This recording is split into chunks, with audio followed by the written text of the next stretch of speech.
Good evening. Welcome to the September 23rd, 2019 Troy City Council meeting. This evening, for our invocation, I'd like you to join and stand with me in a moment of silence for James Savage, a Troy resident who passed away this week. Mr. Savage was a beloved part of our community, loved our city council, was always engaged, always active. You may also know him from his organization of the Shall We Dance program at Troy Community Center, or perhaps the senior prom at Troy High. But he passed away this week. So please join me in a moment of silence and then remain standing for the Pledge of Allegiance.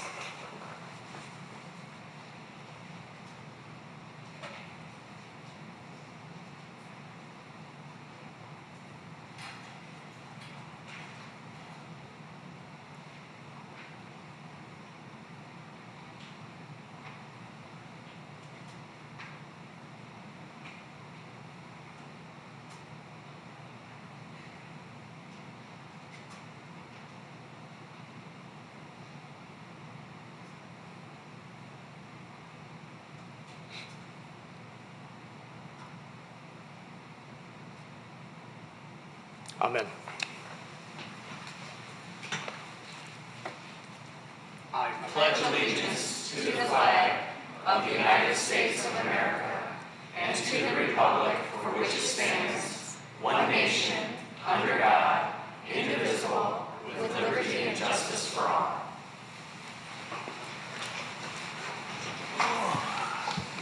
The September 23rd, 2019 Troy City Council meeting is now called to order. The roll call, Ms. Dixon. Mayor Slater? Councilmember Abraham? Here. Mayor Pro Tem Baker? Here. Councilmember Hamilton? Here. Councilmember Henderson? Here. Councilmember Hoderick? Here. Councilmember Pennington? Here. We did receive notification that Mayor Slater is out of the county this evening, so as such I'll move resolved the Troy City Council hereby excuses the absence of Mayor Dane Slater at the regular City Council meeting of September 23rd, 2019 due to being out of the county. Support. Moved by the chair, supported by Councilwoman Abraham, that we excuse the absence of Mayor Slater. Any discussion? The vote, Ms. Dixon? Councilmember Abraham? Yes. Mayor Pro Tem Baker? Yes. Councilmember Hamilton? Yes. Councilmember Henderson? Yes. Councilmember Hoderick? Yes. Councilmember Pennington? Yes. Motion passes. First this evening, certificates of recognition and special presentation. C1 is a proclamation to recognize September 2019 as National Recovery Month. It'll be presented by me to Christina Nicholas from Oakland Community Health Network. And we'll meet you down at the podium.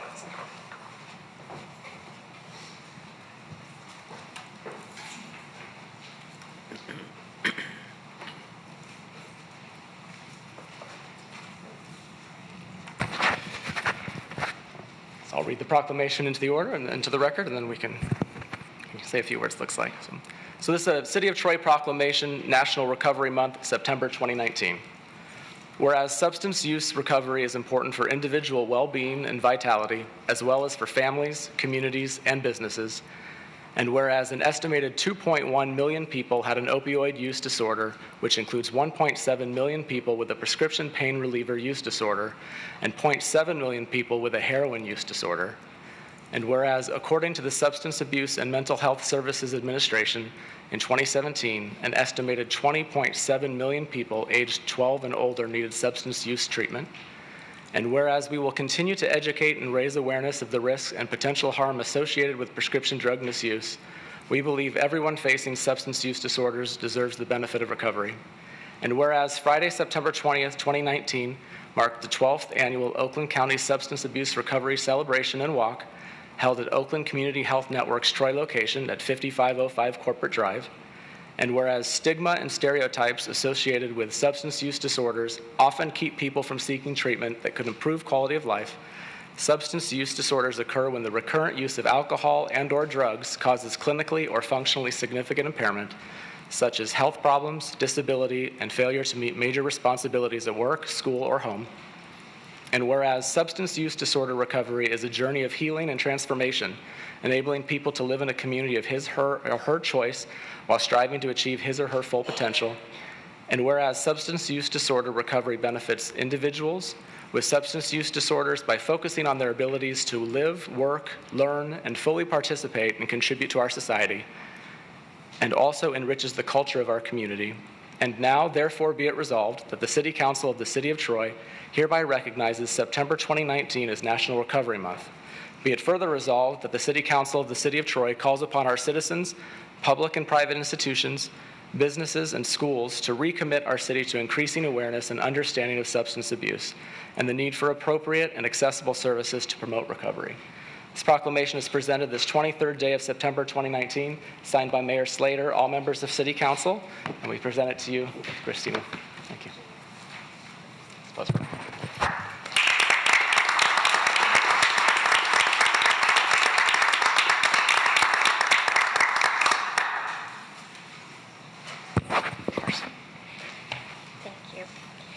Thank you for allowing me to be here tonight.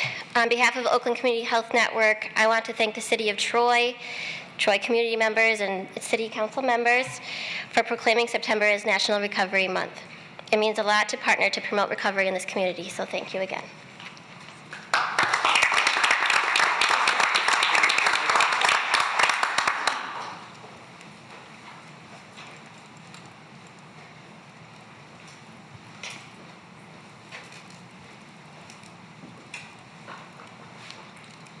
C2 is a presentation by the Avondale Youth Assistance Annual Report. It'll be presented by Avondale Youth Assistance Chairperson Michael Kaziak. Good morning, Mayor. Good afternoon, Mayor Pro Tem. Members of City Council, thank you for allowing me to spend a few minutes with you this evening. It has been a while since I've been here, and I just want to say that the reason for that is that we switched our budget in our fiscal year. So our fiscal year just ended in June, and we started it up in July, so I figured instead of coming halfway through, I'd just wait till it was all over and done and come see you folks. First of all, I want to, again, say thank you for giving me a few minutes, and then I also want to thank Chief Nastasi for not only their financial support, but also for the staff support that they give us throughout the year as we continue through our programs. And I have to apologize to Councilman Hamilton because apparently our program that you review is incorrect and it does not have him listed there. So I apologize. Although I didn't write it, I take full responsibility for it. So please forgive me for that. As you know, Avondale Youth Assistance is a nonprofit organization. It's part of the county organization through the court system, and it's comprised of several entities. We have the Avondale School System, we have the Auburn Hills City, we have the City of Rochester Hills, the Township of Bloomfield, and the City of Troy that all participate along with the Oakland County government as well. And we just want to say that, you know, as you guys being members, we appreciate it because not only are you part of our school system, but we appreciate that what you give us. Our caseload, as we looked at it over the last year, actually almost doubled. We went from 53 caseload kids to 93 caseload kids. And so we're finding that there's trends happening. Not only truancy is getting bigger, but the vaping is getting bigger and all those kind of challenges that we're running into in the schools. So we know that we're going to continue to grow, and we know that you're going to continue to support us, and that helps us with these programs. Some of the things that we do want to highlight, though, is that through our student programs, 1,300 students benefited positively from a lot of the interactions that we gave them. 22 kids received some financial support. 163 adults, including Avondale staff, attended programs that were for parenting skills, coping issues, and a lot of the issues that are facing our youth in the community today. 2 programs that we actually started a couple years ago in the schools. One was a health program, and one was another program in the elementary school called Social Emotional.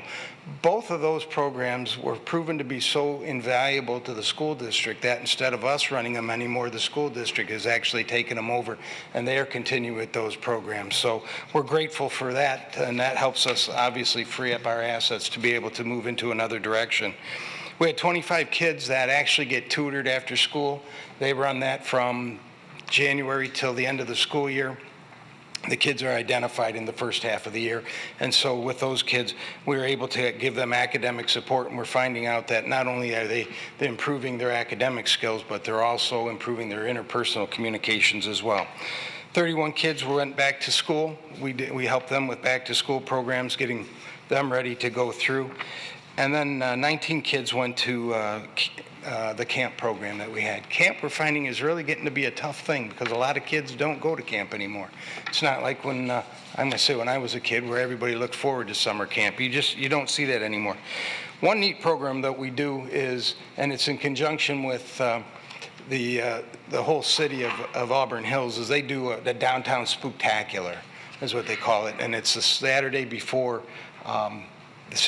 Halloween. Everybody comes together, they trick-or-treat downtown, and we actually go out and we get pumpkins, and we have the kids take the ability to paint the pumpkins, and they can design cookies, and we have a lot of fun with that. And last year we had about 200 kids that actually got an opportunity to paint the pumpkins and enjoy themselves, so that was kind of fun. We do the Shop with the Hero, and then our big program is our youth recognition, where 160 kids were recognized this year. It was a pretty big deal and pretty big program for us. Had over 800 hours of volunteer time, and through community donations and community opportunities, we're just able to continue to grow and continue to move forward in our program. We're very happy with where we're at, but as we all know, there's always more to go. So we want to continue to build on this program as we continue to grow throughout the coming years. If there's any questions, I'll entertain them. If not, I just again say thank you for your time, for your financial support, and for all the support that you give us over the year. Any questions? All right. Thank you very much. Thank you for what you do for our youth. Thank you.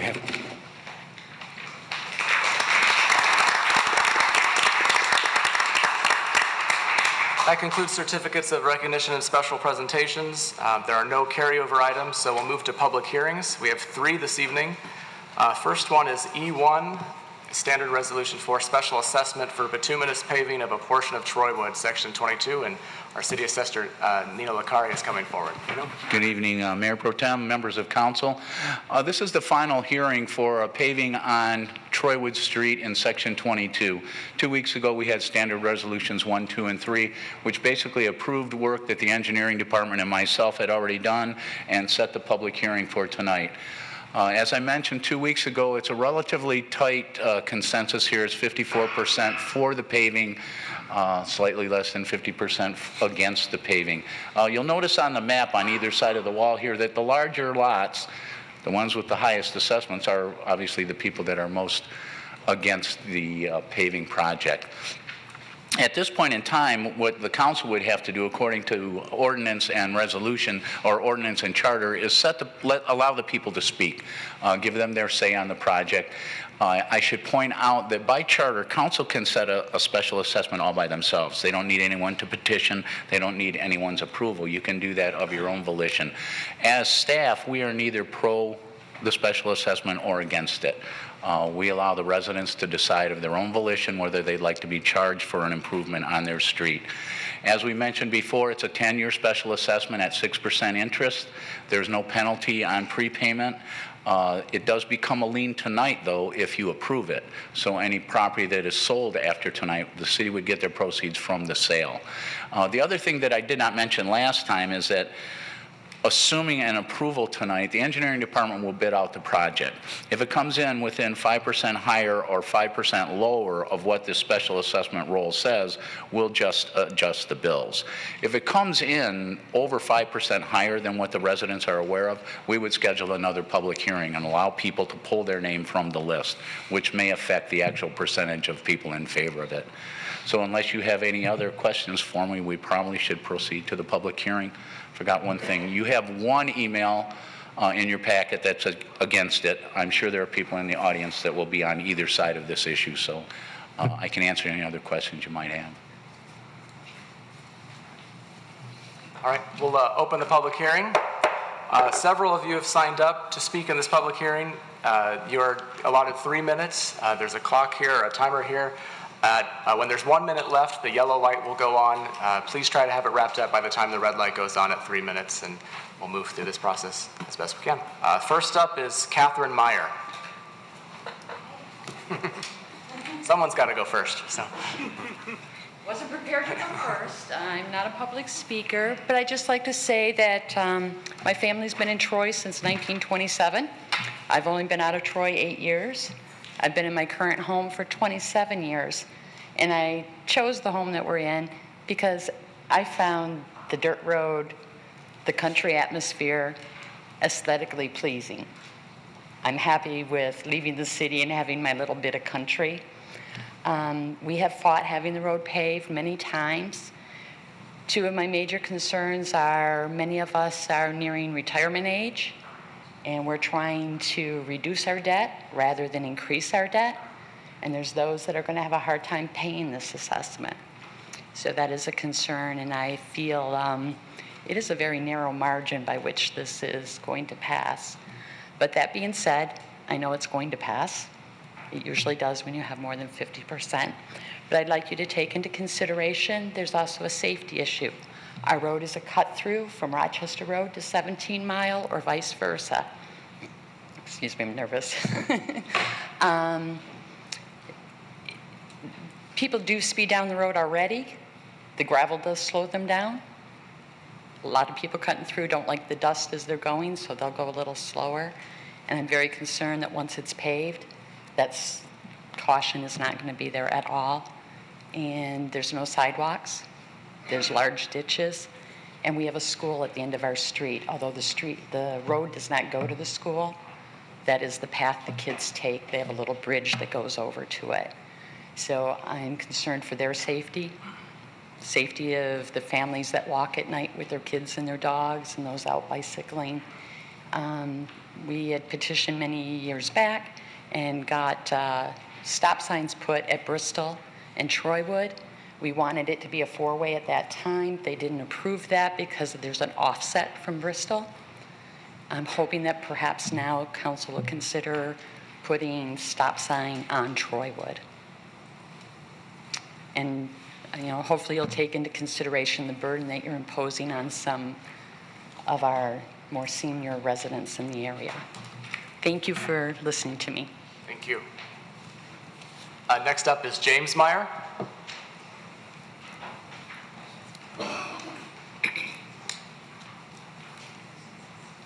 Thank you, Council, for allowing me to speak. I originally moved to Troy in 1969 as a young child in the house that I currently live in with my parents. After graduating Troy High School, moving out, I decided the community that I lived in, which wasn't Troy, was nowhere near the atmosphere of Troy. So I bought my parents' home when they retired. So I've been living there over 40 years. I do know a lot of history of this city, and I live here because it's my choice. The concerns that I have with individuals that live on our street, including myself, is this added financial burden of the costs that we've been given plus a 5%, plus a 6% on top of that potentially. My major concern is, and still remains, I had walked my kids to the elementary school, and even with sidewalks or not, it's used individuals, it's a quiet neighborhood that people like to walk their kids and their dogs on the street, and it's always been a quiet offset neighborhood. Again, my concerns are Troywood runs east to west, parallel to Waddles Road. Waddles Road at rush hour backs all the way up from Rochester to Livernois. Since they built Hidden Ridge subdivision on the opposite halfway crossing into Troywood, at rush hour, there's a lot of traffic coming down Bristol, hits that stop sign, momentarily taps their brakes and goes through. I've seen the accidents and I've seen people land in my ditch. The terrain of the dirt road with the bumps does slow it down. That is a half-mile road that runs east and west parallel to Waddles. There is nothing but a potential drag strip, for the lack of better words. And we have a lot of children, and I don't see where anything's been addressed if this paving goes through to allow the safety for the elementary school. There were times when our two children were brought up in the afternoon that we wouldn't walk down the street because the sun sets in the west, and you know that the individuals can't see out their windows that good. So again, my concerns is the same as my wife's, that if this goes through, it's going to change the whole dynamics of this neighborhood, and not for the better. So Thank you for allowing me to speak. Thank you, Mr. Meyer. Next up is Tom Bruno.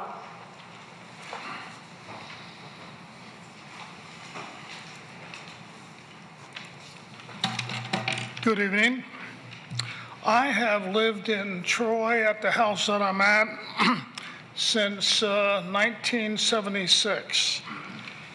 At that time, I liked the dirt road. It was quiet. I felt like I was living in the country. Those times have really changed. It certainly is a cut through. There's a lot of dust.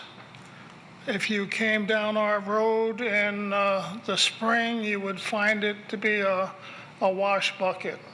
It's very hard on cars. If you wash your car in the evening, the next day, it's a film of dust on it.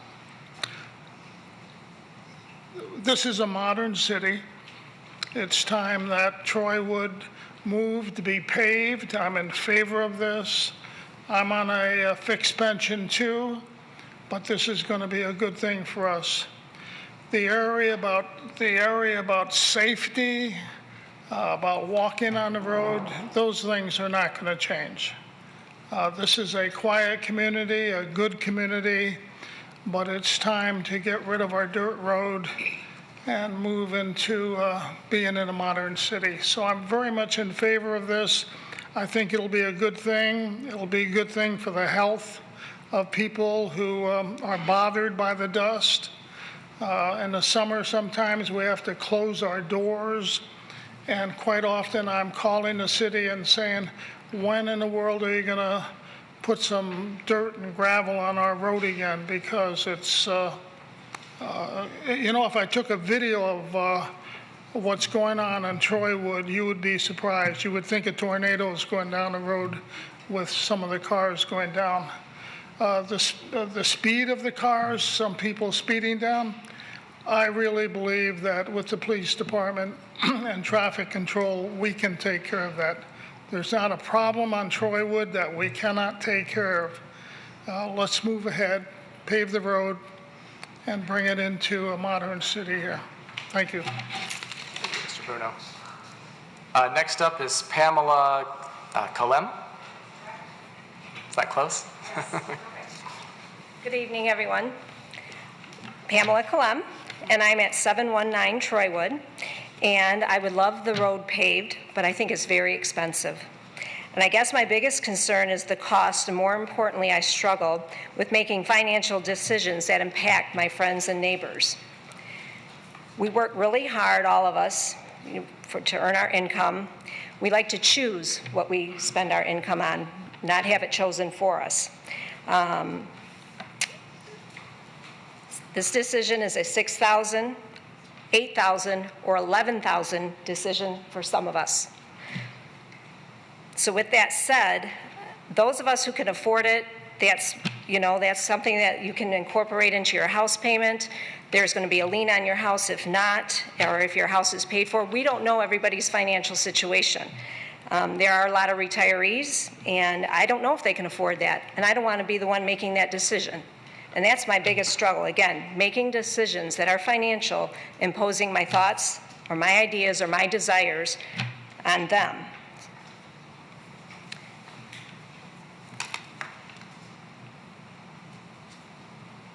Another thing is we don't know if our sewer system is going to be compromised by this paving of the road. It's very old. Just recently, our basement did get, with a heavy rain, was flooded. So who's going to pay for that if and when that happens? We don't know any things that might happen after the fact. Again, the sewers are going to be touched, and it's like, what is not broke, don't fix it. So what we're paying for is like $11,000 or $8,000 or $6,000 for what are we gaining? Dust on our car will be eliminated. The road will be smoother, yes, but yes, things are going to be faster. Cars are going to be faster. They drive fast down there already. I just don't think what we're getting is really worth the price tag. So I guess that's pretty much my view of it all. I just don't like that the idea, the financial decisions being made for me, nor do I like making financial decisions for them. And I hope you consider that with your decision, as it's not an even spread as far as payment. And I do understand how the more land you own, the bigger. I understand how it is figured out, but nonetheless, 6,000 is a lot different than 11,000. It's almost double for that. So, thank you for your time. Thank you. Next up is Susan Richards.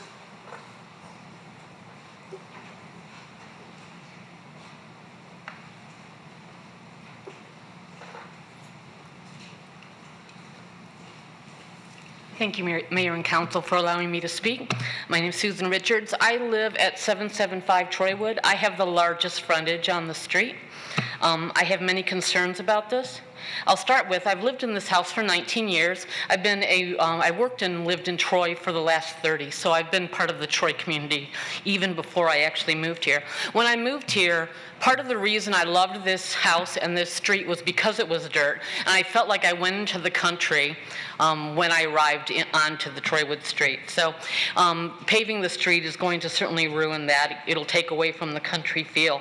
I'm worried about the traffic, as people have said. This is the only cut through from Waddles to Rochester Road. People speed down this road as it is, but the dirt is a hindrance to some people. What they'll do instead is they'll come down Bristol, they'll cut over from Troywood, and then they'll go into the other neighborhood where it's paved. So I'm very concerned about the increase in traffic and the increase of speed of the traffic.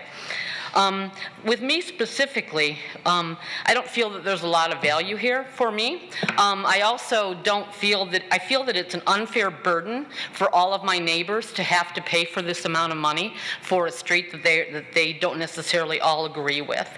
I have a large tree line at the street, and I believe all those trees will be killed when this paving occurs. And in a discussion previously with the Planning Commission when we first came here, I mentioned that, and that was not disputed, that they could not dispute with me that perhaps those trees would be killed from this paving and from the sewer work. So that'll totally change the whole aesthetic of my property and my house. I am a single mom. I have a daughter in college right now who I'm paying to go to college, and this is an unfair financial burden for me. And I am still working. Many of my neighbors are not. They're in retirement age, and it's much more of an unfair burden for them. So for these reasons, I am against and have been against all the times that it's been brought to us. I'm really surprised that it has come to this point, and 54% is a very small margin of the people on this street. So I hope that you consider the things that I've said and reconsider this proposal. Thanks so much. Thank you. Next up is William McIntosh.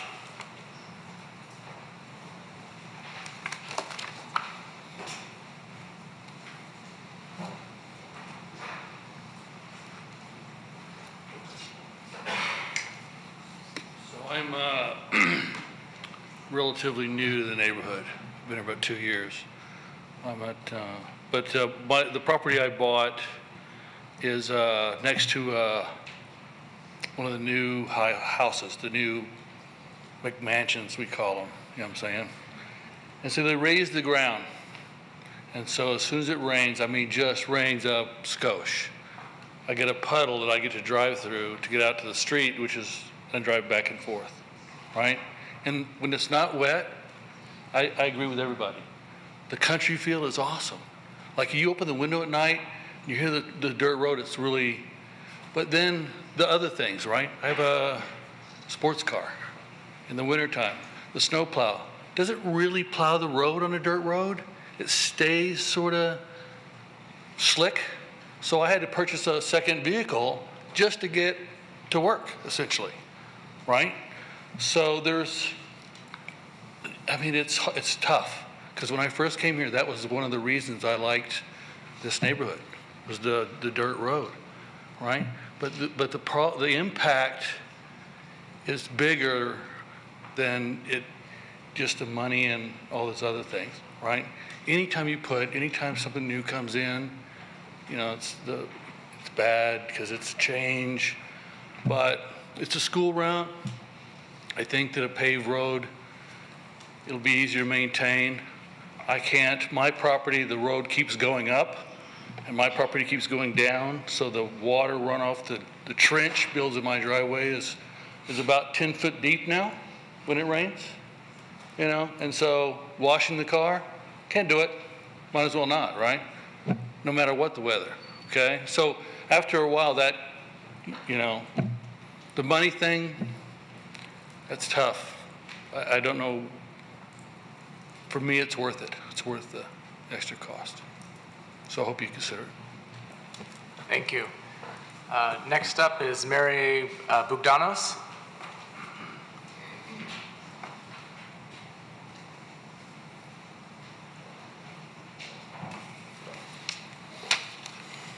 My name is Mary Bogdanos, and I've lived on Troywood for 54 years.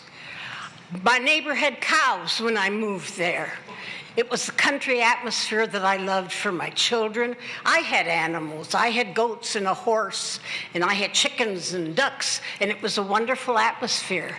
But now I see all of that's changing, and I don't like what I see. I'm retired. I have been retired for some time. But I can't afford to spend this amount of money. My budget is very, very tight. I know there's a lot of building that has gone up on Troywood, and I'm sure that there's a lot of dust.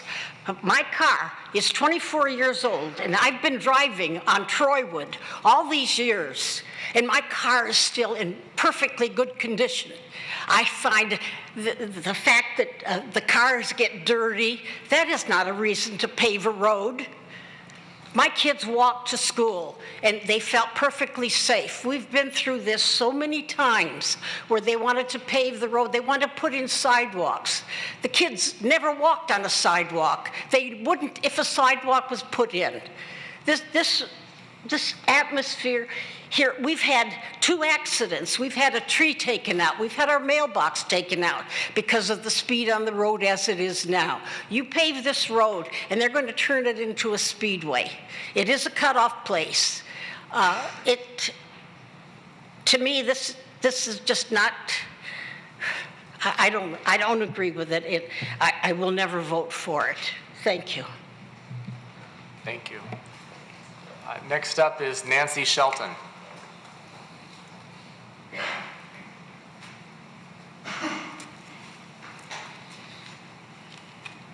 Good evening. I live at 805 Troywood, where I have lived for 50 and a half years.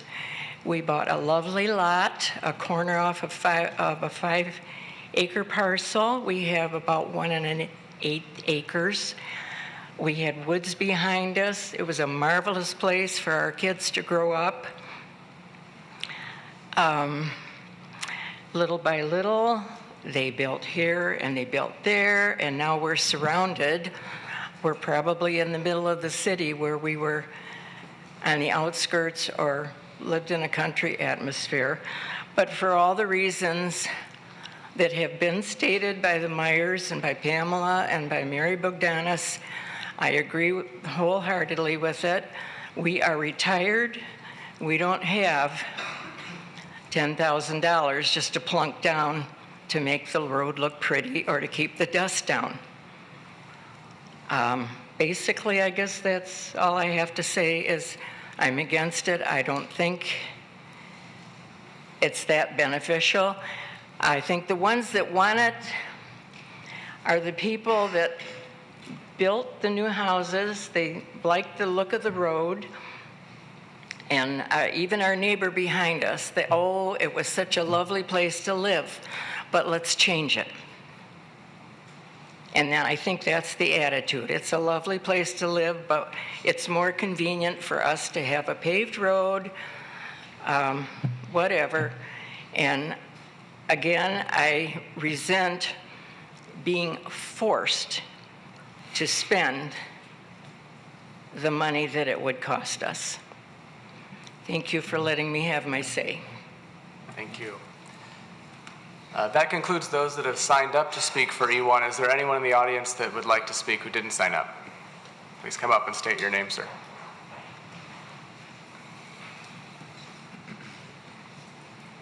Good evening. My name is Gary Cozart, C-O-S-A-R-T. I live at 718 Troywood. I'm on the corner. I am against paving this road. I've been in this house, my wife, my 2 kids, my mother-in-law is there now. Yes, I'm approaching retirement age soon. This is not something I planned for as well. We are a caretaker of my mother-in-law who is 88 years old. We have a wheelchair, we wheel her out, put her in the car and go places. Since living there at Troywood, we moved in the middle 80s. These gentlemen behind me in the blue have been coming out a few times every now and then. They come out because someone cut through our drive, or cut through our yard. Missed the turn totally. About hit my kids a couple of times. That's with gravel road.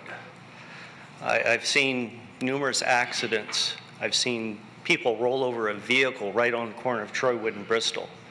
Had good friends of theirs apparently come pull them out before these gentlemen showed up. Troywood, when they have the trailer out, they've clocked speeds going down that road at 63 miles an hour on a dirt road. 63 miles an hour. When I took the petition to have stop signs put up, I came here with my neighbors, with signatures, and we spoke to all of you. There was a gentleman on the board, we asked for 4-way stops. Gentleman on the board says, well, we can't give you 4-way stops. That's just too costly. Unfortunately, my crude remark was, how much is a life? What does a life cost? What's the value of a life? Troywood is going to become the next drag strip. I guarantee it. I see it already. Yes, we have dust. We have bumps. I will tell you this. The city has been great about coming out and plowing the roads, taking care of the roads for us. They do a marvelous job. You all should be proud of what the city does for us. Troy is a great place. I'm going to be paying somewhere in the neighborhood of a little over $9,000 for this over the next 10 years. Someone worked it out and said, that's only $25 a week.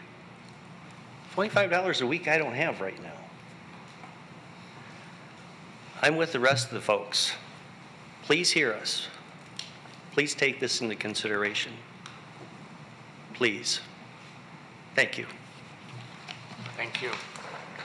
Is there anyone else in the audience that would like to speak that didn't sign up? Yes, please come forward.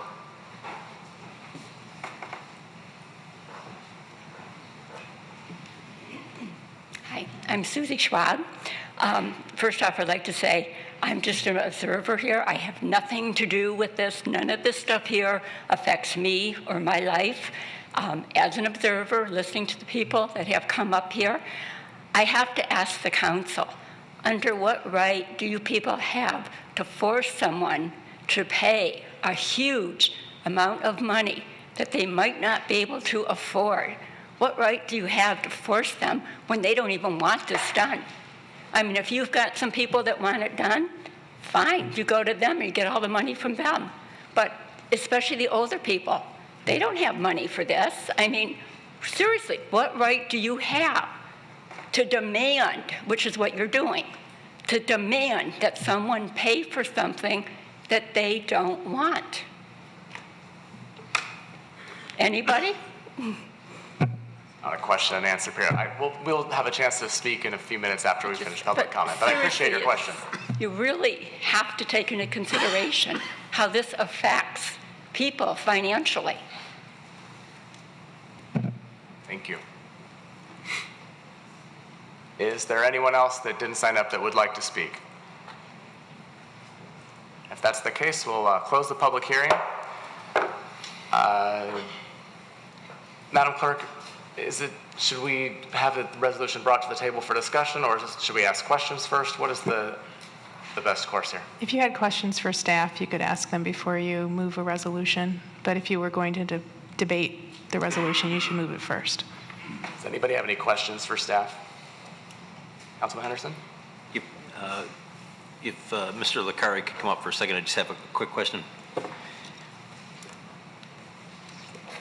You know, you're not going to have a quick answer for this probably, but what if that road is paved, what would it do to the SEV of a house? We don't add any value for the paving of the road.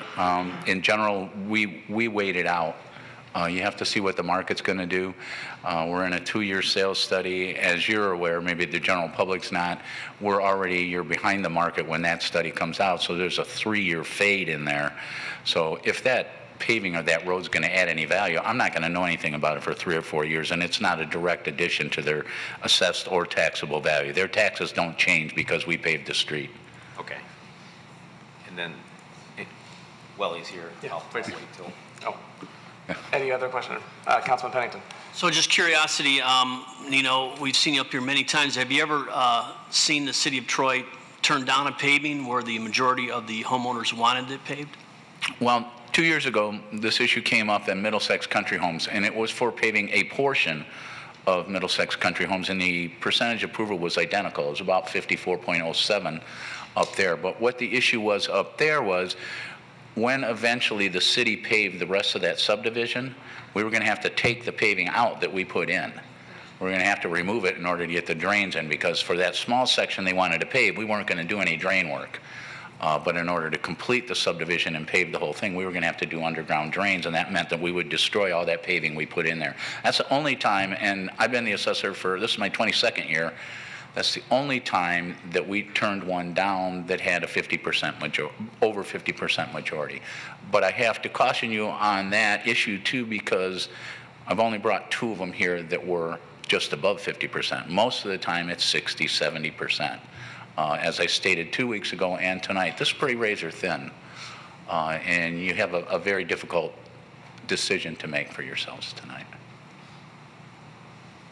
Councilman Abraham? I think this question might be more for Mr. Bovenseep. There were some comments made about the sewer system and the impact to it, as well as trees getting impacted. And I wonder if you might comment on. Oh, Mr. Hoovery. If you could comment on that, please. Impacts to storm, we're going to put in edge drains in the ditches. So there'll be ditches/swales along the edge of the road with perforated pipe and catch basins between driveways. So it's pretty minimal impact. It's something we do. It's pretty common on the road projects we do. Trees, I don't know for sure yet, because it would be dependent on where they are relative to that storm sewer. The edge of road is going to be about where it's at now. It'll be 24-foot wide, paved. Impacts to trees would be something once we go out and do the actual survey work and start doing design, we would see what the impacts are.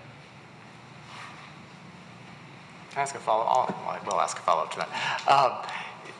So is it your opinion that the sewer system is not going to be affected negatively by doing this? I mean, do you have a plan in place, and can you foresee anything that would create? Yeah, I'm not sure what the concern is, but I mean, it's a normal course of business how we do storm sewer design for drainage. I mean, we're just going to tie into an existing system. There's a large storm sewer on the west end.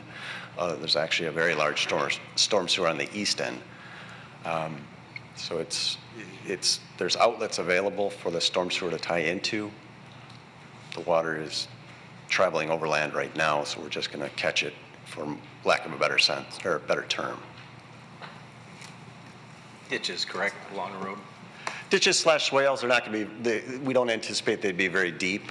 But is that how the road is laid out currently? Yeah. So I mean, it's really no change. With these types of projects, we're not putting in curbs and gutters. It's more or less we're going through trying to match as best we can existing to match up to existing driveways, match the lay of the land, put down 6 inches of stone, 4.5 inches of asphalt, and that's the road. And then 10, 15-year time frame, it'll come through, get another 1.5 inch overlay, and that 6 inches kind of our ultimate asphalt section for a residential street. Councilman Hamilton? Thank you, Mayor Pro Tem. Very ballpark, what are the long-term maintenance costs of a dirt road versus a paved road? Very ballpark, I'm just curious. I mean, like, percentage difference, 2 times, 3 times, whatever. Well, the short-term cost to maintain a paved surface is a lot less than to maintain a gravel road, because a gravel road, we're going out 10 times to grade it and to apply chloride. The long-term costs are greater when you pave a road because it has a life expectancy, and it's a greater cost to replace that, or as Mr. Hootery said, to put another layer of asphalt on top. So short-term, it's less expensive to pave it, but long-term it would be more expensive. Like, do you have like 2 times more expensive, 20% more expensive? Do you have any broad comparison? Yeah, but it would 30%. Oh, okay. Yep. All right, great. Thank you. More questions? Councilman Abraham? One more question, and this one might be from Mr. Miller. I've heard a couple, thank you, Ed. I've heard a couple residents mention a desire for stop signs or possibly a 4-way stop. Can you identify what the process is and what the protocol is to make that request if residents are so... Yes, I could, but Mr. Hootery knows it better than me, and he's at the mic. Yeah, I took over traffic about 10 years ago when Mr. Abraham left. It goes before the traffic committee. So years ago, it used to come to city council. That was one of the items that was moved to a separate committee.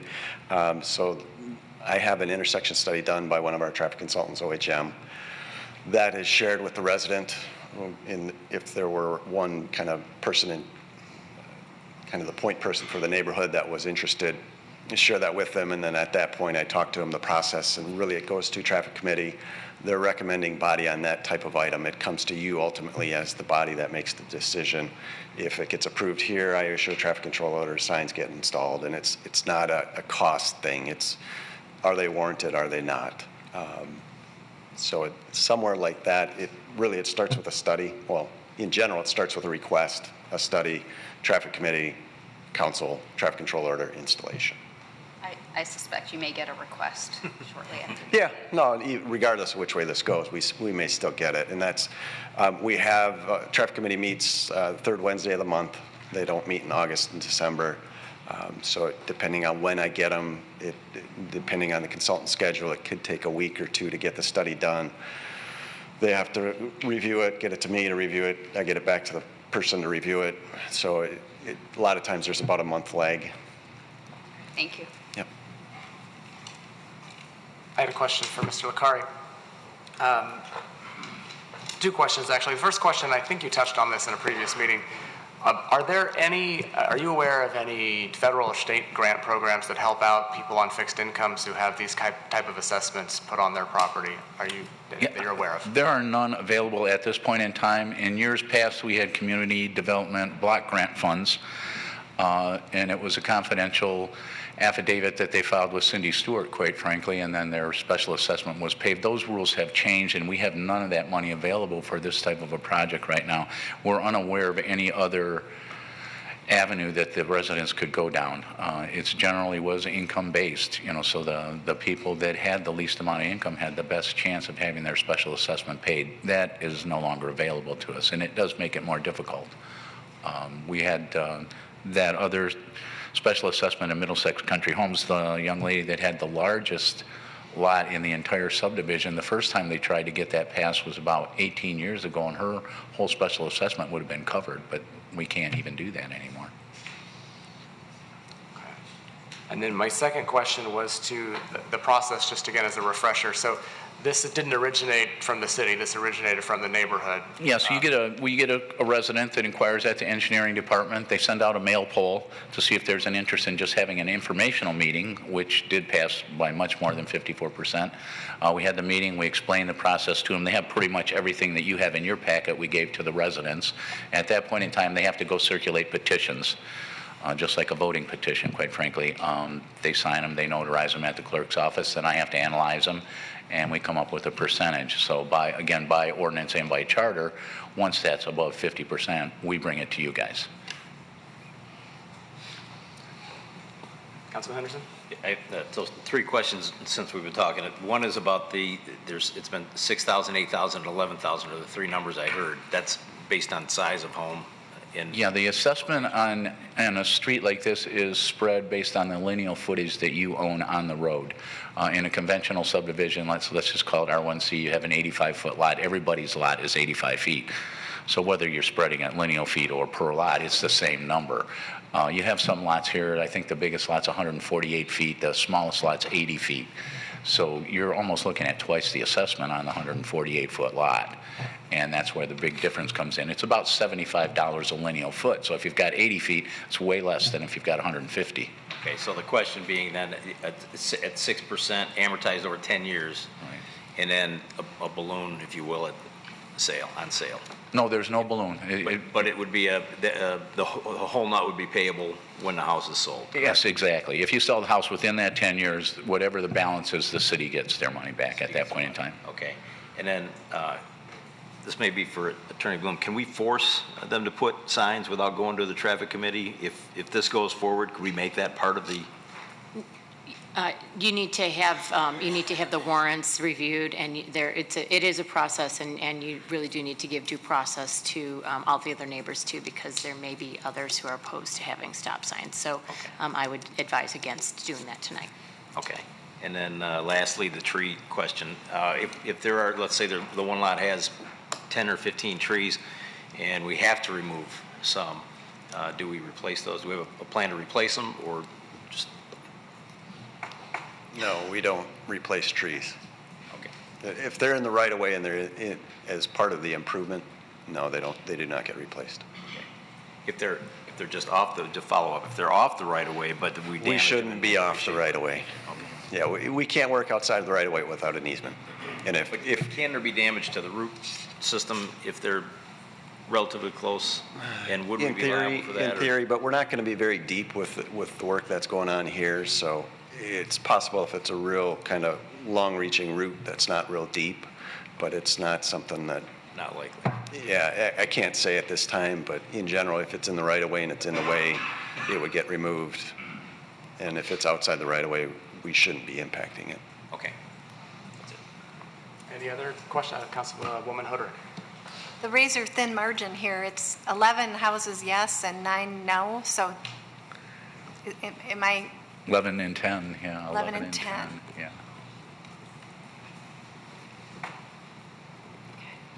Yeah, bearing in mind, and again, I know this is a very difficult decision for you, but by ordinance and charter, we have to bring this to you. And again, we're neither proponents or opponents of it. This is the way the process works. It went over 50%. This is why they pay you that huge sum of money every month so that you can make a decision like this. Councilman Pennington's awake. Any further questions for staff? Councilman Henderson? Just one along those lines of, what was that last question, or last answer? A huge sum of money that you're making? No, not aside from that. Darn it, nope, I had a thought that slipped me. 11 to 10? 11 to 10 split? Yeah, the razor-thin margin, no, I can't. I will follow up to that.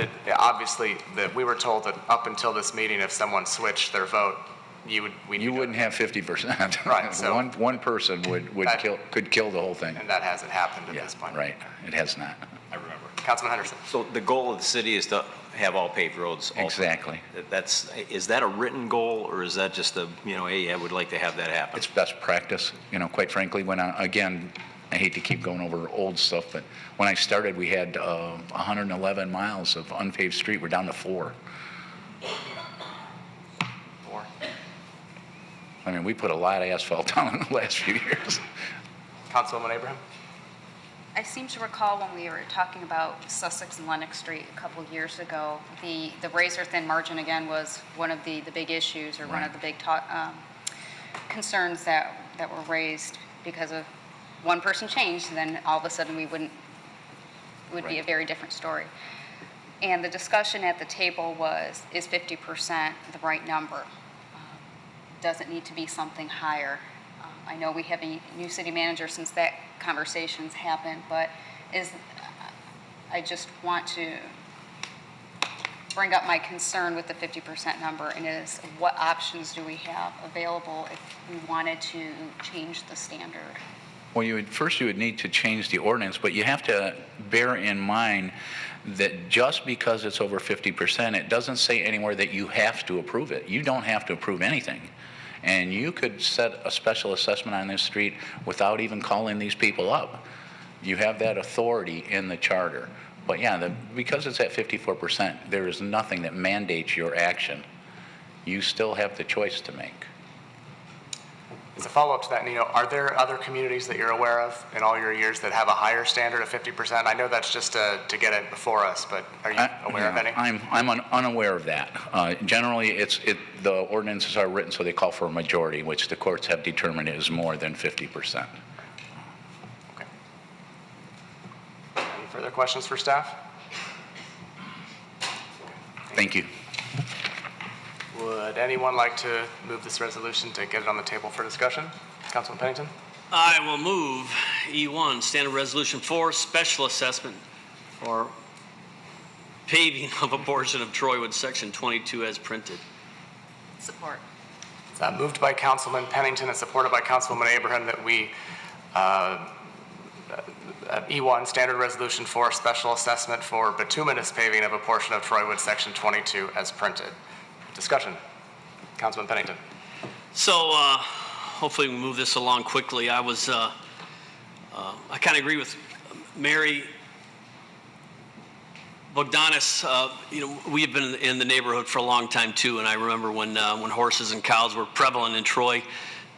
Rochester Road was a two-lane dirt road, and we had a customer that landed his airplane on Stevenson Highway, just off of Stevenson Highway between 14 and 15 Mile. We're not going to get back to those days, but there are certain things we can keep in a country setting for homeowners that for years have been on a dirt road. I don't think we should penalize them because the people that built houses on Troywood came into a subdivision knowing that it was dirt roads, and then they want to force their will on the people that are left. I don't think that's fair. I look to the situation we have in Ottawa with the problem with the traffic control there. We don't have enough police to be on every road. If we pave this road, I agree with the minority. I think it's going to be not a racetrack, but it's definitely going to increase the speed on that road. Before I moved to Troy, we were in Rochester Hills, and we were on a subdivision that was negatively impacted by the paving of roads. When we built our house in 1989, it was all dirt roads, and then as the new houses were built, there was quite a bit of the subdivision that was paved, and it definitely changed the dynamic of my subdivision, and I wasn't real happy with it. And I did have to wash my sports car more often, like the other gentleman, but that's part of what I liked about being on a dirt road. But not part of what I liked, but I liked the fact that it was a country setting. So I hope that my fellow council members will vote with me in turning down this resolution. Councilman Abraham. Thank you, Mayor Pro Tem. I seem to recall another special assessment. I think it was on Cherry Road about 4 years ago. And this was one where I think it was 5 houses that were being impacted, and 2 or 3 of the lots were actually owned by the developer who was hoping to benefit from it. And council voted that down because, again, it was a very small margin, razor thin, if I recall.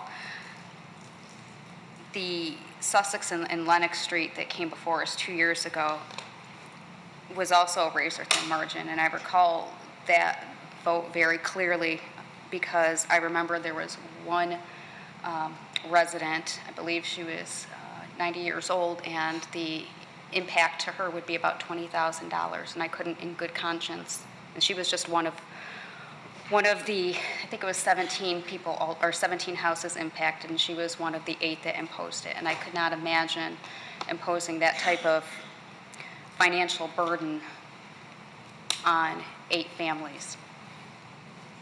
The other consideration, particularly for Sussex and Lenox, was that it changed the character of the neighborhood. And I know Troywood's a little bit different because part of the road is actually paved, and it's really just the center section that is not. So the character of the neighborhood may have changed, but I still don't think that one house, one resident is enough to tip the scales for me. I can't in good faith force $10,000 financial burden on 46% of the families impacted. So I will not be supporting this special assessment. Councilman Hamilton. I agree with the both Councilmember Pennington and Abraham. My concerns are the $200,000 cost to the city, and the long-term maintenance costs are higher on paved road, and all those factors together, I'm a no. Councilman Henderson? I think the House with the $11,000 assessment should get 2 votes. And to that end, I think it tips the scale to the other side. So I agree. Why burden all the families with a big assessment for a small repair? Councilwoman Hoderick. Consistent with our vote before when it was razor thin like this and taking into consideration the financial burdens to folks, I too, I'm going to be turning this down. This is very razor thin. In a few years, that could change. And what the preponderance of the residents want on that street could change, and there is a process that they can follow. But one house, it's, and since the city assessor says I can't blame him, I'm inclined to err on the side of protecting the financial burden of these folks and the character of the street. It's not to say if that number went higher and it was a greater percentage that I wouldn't change my mind, but I think it's pretty clear that this is too tight for us to force this on this street. I'll go. Look at us all agree. The many points thank you for all of you who came out tonight to speak. I know those of you who came and spoke in favor, Mr. Bruno, Mr. McIntosh, it's probably disappointing, and I understand that, and I think that I hope you can understand that we're at a point in our council where we've had an experience with this before with these razor thin margins, and we all, I think, have felt a little bit of discomfort when when we force money on people like that for these when it's that close. In my mind, I always think, if we were somewhere in the 60 to 70% range, it makes a little more sense for us. But when you have a one house difference, and I'm thinking we're talking about lots. If you did linear feet and they had more votes, you were kind of joking. But that idea, it does affect them at a greater rate. At least the burden does anyway. And theoretically, the benefit of a paved road also would. I won't be supporting this tonight, and I again appreciate all of you coming out tonight. If the neighborhood changes and there's more of a demand in the future that gives council, I think, a stronger feeling that this is more in line with what that neighborhood as a whole is looking for, then I think you should absolutely bring it back, but I won't be supporting. So, any further discussion? The vote, Ms. Dixon. Mayor Pro Tem Baker? No. Councilmember Hamilton? No. Councilmember Henderson? No. Councilmember Hoderick? No. Councilmember Pennington? No. Councilmember Abraham? No. Motion fails. Next on the agenda is E2. It's a preliminary site plan review, file number SPJPLN 2019-0013. Proposed Ashton Park one-family cluster development, southeast corner of East Square Lake and Willow Grove, parcel number 8820-11-201-001, section 11. Currently zoned R1C, one-family district. I see Mr. Brent Savadon has come forward for the presentation. Maybe you want to just give it 30 seconds.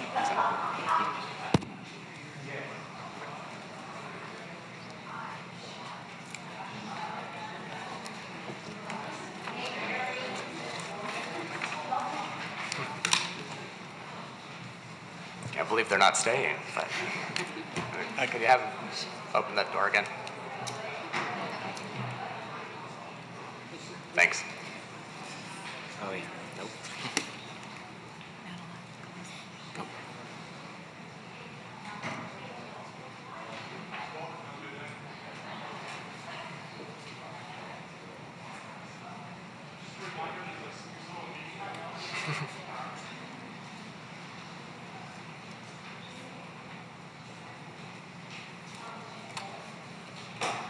All right, thank you. All right. Good evening, Mayor Pro Tem Baker and City Council. For you this evening is a one-family cluster development, and this is an opportunity to provide a very brief educational moment for those people who aren't aware of what clusters are. It's a zoning concept, and it involves grouping of homes or clustering homes within a development so that the remaining land on the site can be preserved as open space, including for preserving natural features, permits creative design, and it reduces the cost of infrastructure. It's an option. In Troy, all cluster developments have to eventually go to City Council for approval, and they require a minimum of 20% open space. And our cluster ordinance provides density bonuses that are proportional to the open space preserved. What that means, if you propose a 20% bonus, 20% open space preserved, you get a 20% bonus. 30% open space preserved, you get 30%, and so on. Our ordinance also provides density bonuses when an applicant proposes homes that are a maximum of 1,500 square feet, which this one does, and I'll get into that in a little bit later. And the density bonuses that are earned for cluster developments are based on a parallel plan. So the site in question this evening is at the southeast corner of Square Lake and Willow Grove. It is zoned R1C, one family residential. It's approximately 8.7 acres in area, and there's a 1.85 acre MDEQ regulated wetland on the property. So this is the parallel plan. This is a representation of how the site could be developed by right under the underlying R1C zoning ordinance with no bonus units. This property would yield 17 units, and it would preserve 1 acre of wetlands. And I should note there'd be no limitation on the house size. These could be 3,000, 4,000 square feet, large homes. So the site plan that is proposed under the cluster option proposes 29 total units. North is to the right. So this is Willow Grove here, if you can see the dot. Of those 29 units, 10 units would be located facing Willow Grove and getting access from Willow Grove, and 19 units would be accessed by this drive, interior drive, which is proposed to be a 40-foot wide private road easement. This would preserve 30% open space. It would preserve 1.4 acres of wetlands, and each unit would be a maximum of 1,500 square feet. So in terms of the benefits, the trade-off is this applicant is proposing 12 additional units. As a trade-off, the benefit to the city is 30% open space, preserving about a 1.4 acre wetland, preserving 139 inches of protected trees, and all units will be 1,500 square feet maximum with a first floor master bedroom and a first floor bath. And we've talked about this at various council meetings, how this is a housing type that is underrepresented in the city. And we've got a lot of people who call and email the planning department asking when we're going to get more of these. So we've heard a lot of people request this, and this developer's paid attention, is proposing all 29 units. Now, in terms of the bonus, the way this works is if the developer proposes 1,500 square foot maximum units, they get a one-to-one bonus as compared to the parallel plan. So proposing 17 units, they get a 17-unit bonus, provided all those units are 1,500 square feet.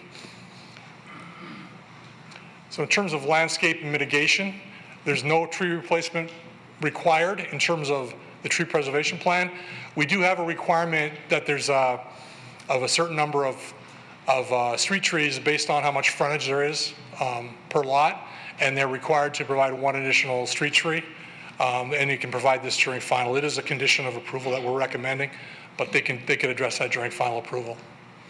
In terms of traffic, the AM peak number for this site is 19. What that means in plain English is during the morning rush hour, during the busiest hour of the morning rush hour, you can expect 19 vehicles to leave Willow Grove and enter Square Lake Road, which calculates out to about one extra car per 3 minutes. So every 3 minutes, there'll be an additional car entering Square Lake Road. The PM peak is 20. What this means is we can expect 20 vehicles entering Willow Grove from Square Lake Road during the busiest hour of the afternoon rush hour, which equates to one additional car per 3 minutes. The PM peak hour, so the busiest hour of rush hour at Square Lake, there's approximately 1,100 vehicles that go past that spot. And this Square Lake Road at this location sees about 10,000 vehicles per day. So basically, the traffic network at this location wouldn't see a perceptible increase in traffic because of this development. It's a drop in the bucket, basically. These are the elevations and floor plans. Each unit will look like this. Notice the elevations to the right. We have a master bedroom here, a master bath here, and a laundry here. Everything on the first floor. These are ranch units, 1,500 square feet. These will sell like hotcakes for what it's worth. The standards of approval, I went over all the benefits of this proposed development. I'm not going to read them all. It is consistent with the master plan, and it provides a number of benefits that are associated with that 12-unit increase above the parallel plan. The Planning Commission held a public hearing on this item on July 9th. They recommended approval 9-0, and City Management recommends approval of Ashton Park, the one-family cluster development, with 2 conditions. One is that prior to site plan approval, the applicant must submit and receive approval by City Council of an open space preservation covenant that talks about how that provides a narrative how they're going to protect trees and other natural features. And secondly, they're to provide 1 additional street tree to the private road prior to final approval. And I can answer any questions that you have. Councilman Pennington? Just out of curiosity, on that picture there that showed a window on the second story, is that just a fake? That's an architectural feature. There's not a second floor. Okay. Councilman Henderson?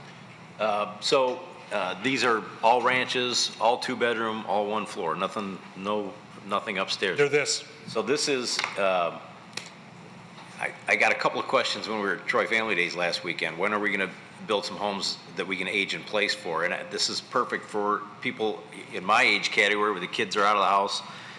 Let's downsize in Troy and not have so much room in the house that we can't afford to or deal with cleaning it and maintaining it. So this is exactly what we're asking for. Probably the perfect situation for a cluster ordinance that we put together. So I applaud the developer for this.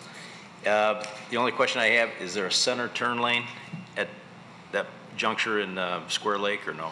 For maybe the left turners coming home at night or no? Bad question, sorry. I'm looking this way at our city engineer and he's saying no. There is not. So the answer is no.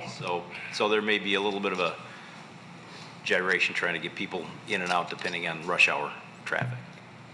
With the trip generation information that I provided, minimal. If these are retirees, we may not see the traffic that we're. Significantly fewer trips per day associated with this type of unit versus a traditional single-family home. Dramatic, I think about 6 per day for this versus 10 for at least 10 for a single-family home. Okay. Yeah. Very good. Thanks. Any other questions? I had a follow-up question to that, and it might be for somebody else. But so there's no center turn lane. Is there shoulder space where people are going to go around? Is that going to create a problem? Is there? I mean, it's not a lot of cars in and out, but there's a lot of cars passing on Square Lake at that time. So even 1 car stopping, it's going to create quite a bottleneck potentially. I see Mr. Hootery's come forward. It's possible. I mean, it's illegal to cross solid white lines, so Troy Police, that's one of the things they look at, and especially if it's a gravel shoulder. I mean, it is a dangerous maneuver if you take it at speed. It happens throughout Oakland County. It happens all over the state. People should wait and stop. It's not a huge traffic developer. There's nothing inherent to this development that would require them to do improvements on Square Lake. So that's why it was not required. It's not 100+ units. I was going to say, what is that standard? Yeah, typically, even like a traffic study, what we've been doing is OHM's been providing kind of a traffic memo because a lot of the developments that we're getting in are much smaller. Typically, most communities don't even require a traffic study unless you're in the 100-unit developments that you've got X number of trips added to a peak hour and something like this. And Brent talked about the daily fluctuation. Daily fluctuation on our major roads is anywhere from 5 to 15%. If you got 10,000 vehicles a day, you're talking a fluctuation of 100+ vehicles from Monday to Wednesday. So adding 30 vehicles to that's why he said drop in the bucket, because really that daily fluctuation. And if you drive Square Lake, it's not Big Beaver, it's not Long Lake. I mean, right now it's a little bit out of kilter with I-75 and people seeking alternate routes. John R. Construction's got things kind of in a little bit of a mess as well. But in general, this development of this size is not, from a true traffic perspective, is not looked at as something that you would be looking for things to fix or things to change, because the volumes are just not there. And another question for Mr. Savanant. I remembered. So, you said it has to come back before council for approval with the preservation agreement. What is the time frame on something like that? When does that generally happen? Maybe City Attorney Bloom would know, if you don't. I think it depends on when we get the agreement. They have to do the engineering a lot of times before we can get that. That's why you don't have it, is because usually we need to have the engineering first. So we will turn it around very quickly once we receive it, but we do have to receive it first, and then there is some negotiation usually that accompanies that. Mayor Pro Tem? Yeah. Just to add to that, Mr. Savna cannot give the project final site plan approval until he has that agreement approved by council, and a bunch of other things. Right. Okay. Any other questions for staff before we open the public hearing? All right. We will open the public hearing. Looks like Paul Freed has signed up to speak. Good evening. I represent the owner of 4 acres, which would be just east of Willow on the north side of Square Lake. And her only comment is that, number one, she's not opposed to this development at all. Number two, she would like to know, where is the water and sewer going to be extended to along Square Lake, if at all? Thank you, sir. Thank you. That concludes those that have signed up to speak on E2. Is there anyone in the audience that would like to speak? Sir, go ahead and come forward. We'll do Ms. Landmesser next. Please give us your name when you come forward. Yes. Good evening, Council. My name is Attorney Manib Ahmad. I represent the owner of this land that is being proposed. I understand the site plan is before you. I'm simply here to make you aware that currently there is no existing purchase agreement or contract for the sale of this property. I understand that there were discussions. I understand that there was a proposal submitted. The site plan's been submitted. However, the closing date came and passed, and there is no binding contract for the sale of this property. I simply want to put you guys on notice of that. Thank you for your time. Thank you. Davis Landmesser.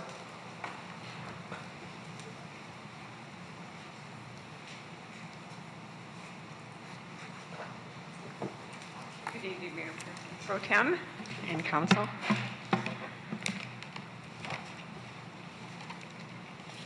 On July 9th of this year, the Ashton Park development so pleased the Planning Commission that it was unanimously approved. They were ecstatic. It hits all the criteria that they have been seeking. And I will mention again what you've already heard, but these will be a single-family detached one-story dwellings with a basement, no second floor, approximately 1,500 square foot in size, intended for seniors or anyone who does not wish to deal with the maintenance or the taxes associated with a larger house. And the costs are approximately, I think he said, about $300,000. By right, the developer can build 17 units, but he wishes to utilize the cluster option and build 29 units by designating a certain amount of the 8.7 acres as wetlands or green spaces. He will pave that section of Willow Grove that is affected by his development and add sidewalks around the perimeter of the sites. And best of all, no Willow Grove homeowners were present to either approve or disapprove of the development. They apparently felt okay with the proposal or thought it fit in with the development that's already in progress in that section. Or perhaps they felt they could not change the Planning Commission's approval of the development. Or like me when the proposed cluster home development was introduced into my neighborhood. They were not completely knowledgeable about what was about to happen in their area. Only one person, and she was lived on Ottawa Street in Royal Oak, came forward to explain that she works with the Detroit Zoological Society and is concerned what this development will mean for wildlife. Apparently, it is an especially desirable area for the habitat of frogs and toads. She claimed that some of the proposed houses will be built on designated wetlands. I don't know how that's possible, but that's what she claimed. I'm not clairvoyant, but I foresee that the council will approve this development. And although I am personally unhappy to see that, instead of a possible addition of 34 cars to this area, there will now be upwards of 58. It's a win for the developer and green space and wetland advocates. The good news is that the undesirable invasive plants that are quite evident in this area will take a significant blow when the sidewalks are poured. As for the poor frogs and the toads, they'll just have to set up housekeeping somewhere else. Thank you. Thank you. Would anyone else like to speak in the audience who hadn't previously signed up on E2? Okay, then I'll close the public hearing. I have a question that I'm going to start with for the city attorney, I think. The gentleman who came up and said there's no binding contract or purchase agreement, I don't know what was meant by that specifically. I haven't heard anything regarding that. Is that something we need to take issue with? Generally, the applicant and/or the property owner, there would be an interest in the property before we would even accept an application. So I'm assuming that condition was satisfied. Mr. Savinant may have more information on that. It was under contract at the time that the application was submitted. If it has expired since that time, I have no control over that. We're processing the application that we received in the timeliest manner that we could. Councilman Henderson? Was it a contingency offer that was made based on rezoning, or do you know anything about the reason that might have been pushed off? I don't know. Okay, so we don't know if financing fell through or any of that. We're not provided the details of that contract. Councilman Henderson?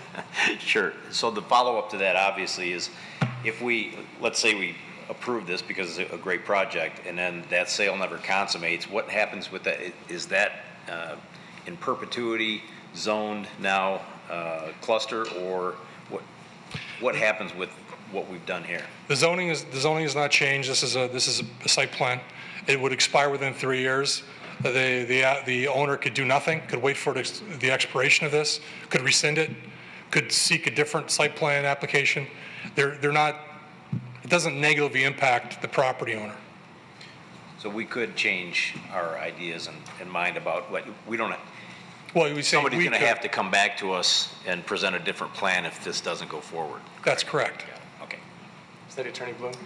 Yes, before final approval can be given, there are a number of conditions, and one of the conditions certainly would be that there is property ownership. So, if council wishes to consider it this evening, obviously that is a condition that would need to be satisfied, that the person has the ability to complete the site development if it is approved. Councilman Hamilton? Thank you. Would there be any extra burden to the city if we approved this and then that broke through versus us not approving it? Or really to the city, we've already done the work, so it's just a matter of how do you feel about that? Well, I'm not the attorney, but I can give you the planner's opinion. This is preliminary site plan approval, not final. There's still steps to go, including the covenant for the open space preservation, all the final approval drawings, et cetera. So this is a step that's necessary to proceed. I can think of no negative ramifications of approving this evening. Okay. Mayor Pro Tem, I would just like to add to that answer. Without ownership, they're not going to be able to produce easements and give us the easement rights that we'll need. So if they don't have the ownership rights, which we'll find out through doing title work, the project won't be able to move forward. So we could approve this tonight or not, and we may never hear about this one again. I mean, theoretically, if Theoretically, the ownership never happens. like any project. Like any project. Which during recession times is actually very common. Right. Well, let that not be an indicator. Any other questions for staff? All right, thank you. Would somebody like to move the resolution onto the table for discussion? Councilman Henderson. I'd like to move E2, preliminary site plan review, proposed Ashton Park one-family cluster development, southeast corner of East Square Lake and Willow Grove, as presented. Support.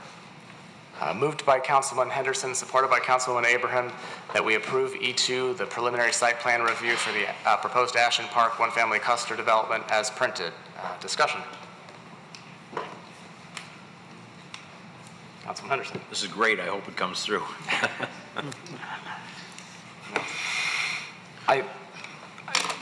We've heard a lot for the past few years. People always do say, when are you going to build houses in Troy that are something that I can downsize into or I can age in place? And I think this is the first cluster development that's come before us that actually has all of the, if built as proposed, it will have all ranches and all 1,500 square feet, which is unique to Troy and something we definitely need. I have heard concerns that the cost may be prohibitive for some, and that's the nature, I think, of Troy in general as our real estate market continues to go up and up. But hearing Ms. Landmesser talk about, she's been an opponent and proponent at different times of cluster developments in this city, and she's really paid attention and become educated on the topic. I think she should probably give seminars on it at this point. But this is what we have tried to accomplish with this ordinance. And when you look at the by right plan and the cluster plan, there are definitely more units here, but these are actual units that I think our city's looking for. So I will be supporting this tonight, and I will see if it actually ends up happening based on the ownership issues potentially. But thank you, Brent, for your presentation. Any further discussion? Councilwoman Abraham. Just another comment on the traffic. So it seems counterintuitive that you have more houses but less traffic.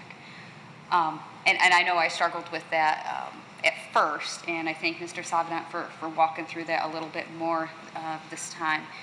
With the larger houses, even though there's fewer of them, more often than not, there's 3 or 4 cars. And so even though there would be only 17 homes, you multiply that by 4, you have a much larger number than, on average, 2 that might be in a 2-bedroom ranch. So it seems a little counterintuitive. Fewer houses means more traffic, but that does seem to be the case in all the traffic studies that have been presented before us. But I didn't want you to think we weren't listening or something that we were glossing over. So I wanted to make a point of bringing that up.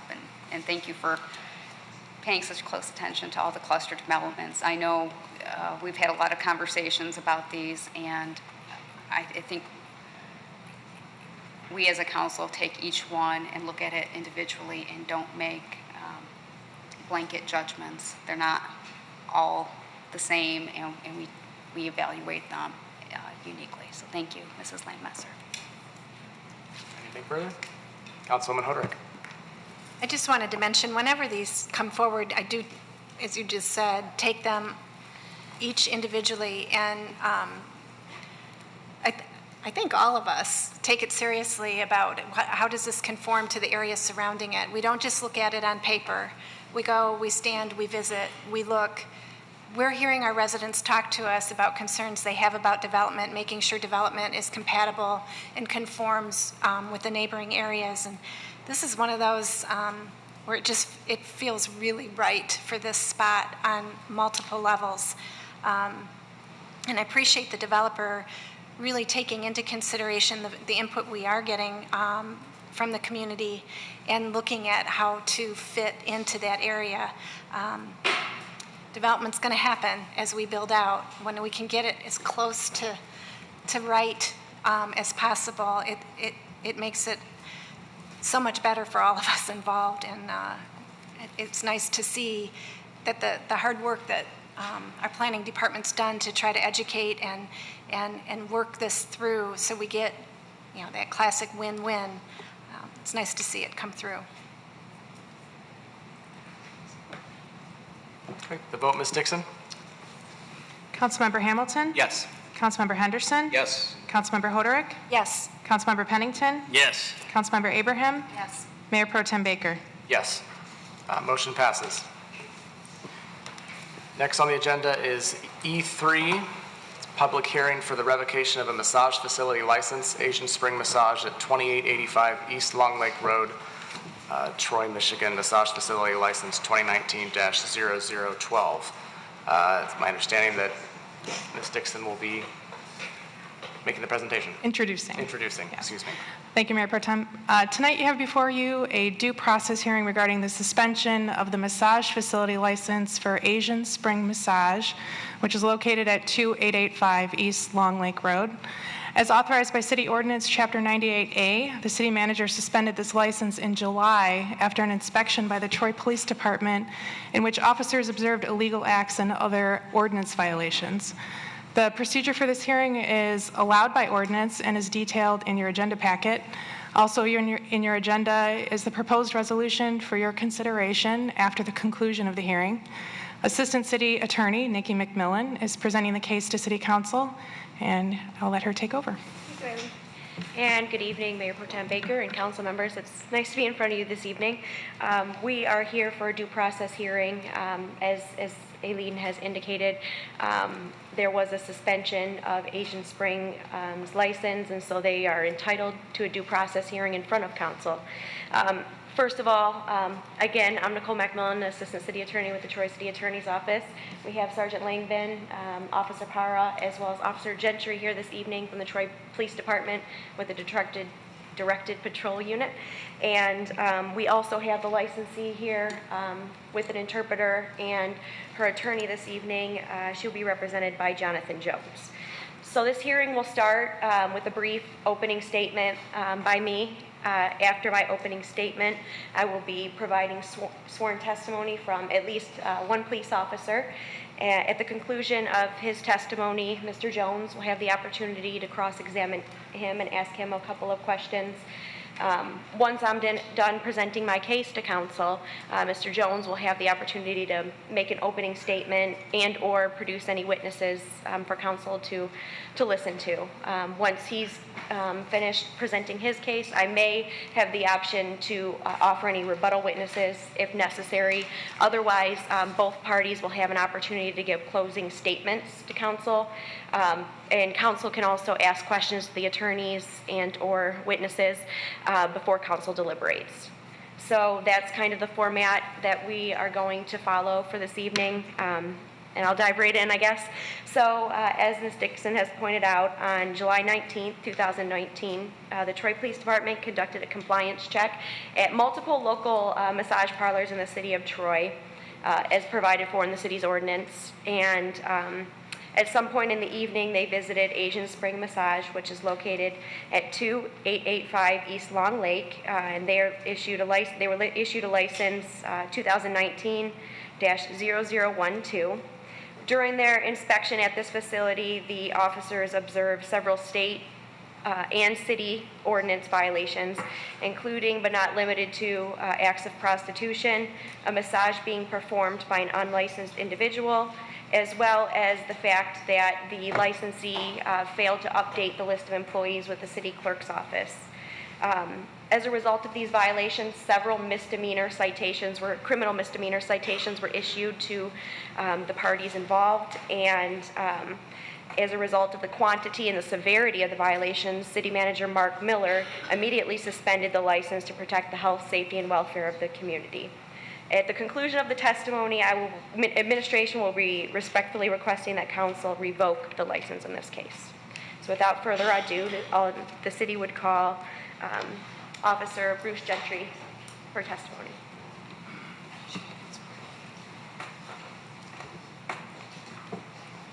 Do you swear to tell the truth, the whole truth, and nothing but the truth? I do, ma'am. For the record, can you please state your name? Bruce Gentry. You're a police officer with the Troy Police Department. I am. And you are with the Directed Patrol Unit, is that correct? That's correct. Can you tell council what the Directed Patrol Unit does? The Directed Patrol Unit has numerous functions. We work uniformed in plain clothes. We perform traffic control, fugitive arrest, any type of investigation department requires, and we also conduct compliance checks of all licenses that the city issues. Okay. And you've been given a copy of the agenda packet, and I assume you know why you're here this evening, correct? That's correct. Okay. You were working on July 19th, 2019, is that correct? Yes, I was. And do you recall what you were doing on that date? That day we were performing massage parlor inspections. Okay. Was it on your guys' agenda to visit multiple massage parlors, or was it just a single massage parlor? We were going to do as many as we could in that time. Okay. And what exactly does an inspection entail? We enter the establishment, check that they have their license visible, they have several things they have to have posted, prices, massage, what they offer. They have to have files for each employee that we can inspect and look at. There can't be living quarters in there, and we check for the overall health and welfare of everybody in the establishment. Okay. So as part of the agenda packet, on page 3, which is the first page right after the memo is provided, do you recognize what this is? Yes. And what is this? This is a copy of the massage license that's issued by the city. Okay, and it's issued to Asian Spring Massage, is that correct? That's correct. And that is where you visited on July 19th, correct? It is. Okay. And did you also draft a police report as a result of your interactions and inspection at Asian Spring? I did. And that's also included in the agenda packet? It is, yes. Okay. And that police report fairly and accurately represents your observations on that date? It does. Okay. So could you please tell council what happened during the course of your inspection? As we entered the location, we went through the front door. As you enter the front door, there's, I guess, service desk, I guess would be the best way to describe it. There was nobody manning that at the time. We continued down the hallway, which led towards the back of the business, trying to find an employee. The first door I opened, I observed a gentleman laying on the table on his back, naked, with a small towel covering his genital area, and I observed a female standing on the opposite side of the table performing a sex act on him. I ordered them to stop this activity, and then we began our investigation into that. Okay. Did you go into any other rooms during your visit at Asian Spring? Yes, we went into all of them. Okay. And was there anything else significant that you noticed in any of the other rooms? The far back left room, there was another gentleman that was getting his feet massaged, and upon inspection of those folks, the person giving the massage did not have a city massage license. State massage State license? massage license, correct. Okay. And did you at some point check to see if the people who were on staff and working at the time of your investigation were on file with the city clerk's office? We did, yes. Okay, and were they on record with the city clerk's office? They were not. Okay. At some point during your investigation, did you or another member of the directed patrol unit have the opportunity to speak with the male participant that you observed in the first room? Yes, I did briefly, and then my partner, Officer Power, took a statement from him while we were there. Okay. And did he tell you how many times he had been to Asian Spring Massage for similar services? He said he was there 3 times prior and received similar services at that time. Okay. And did he tell you how he was able to find out that these type of services were being provided at this facility? He informed us he found it through his phone. A lot of these establishments are accessible through internet, and I believe that's how he found this location, is through his phone via the internet. The licensee of the facility, with the last name XU. Correct. Was she there during the course of your inspection? She was.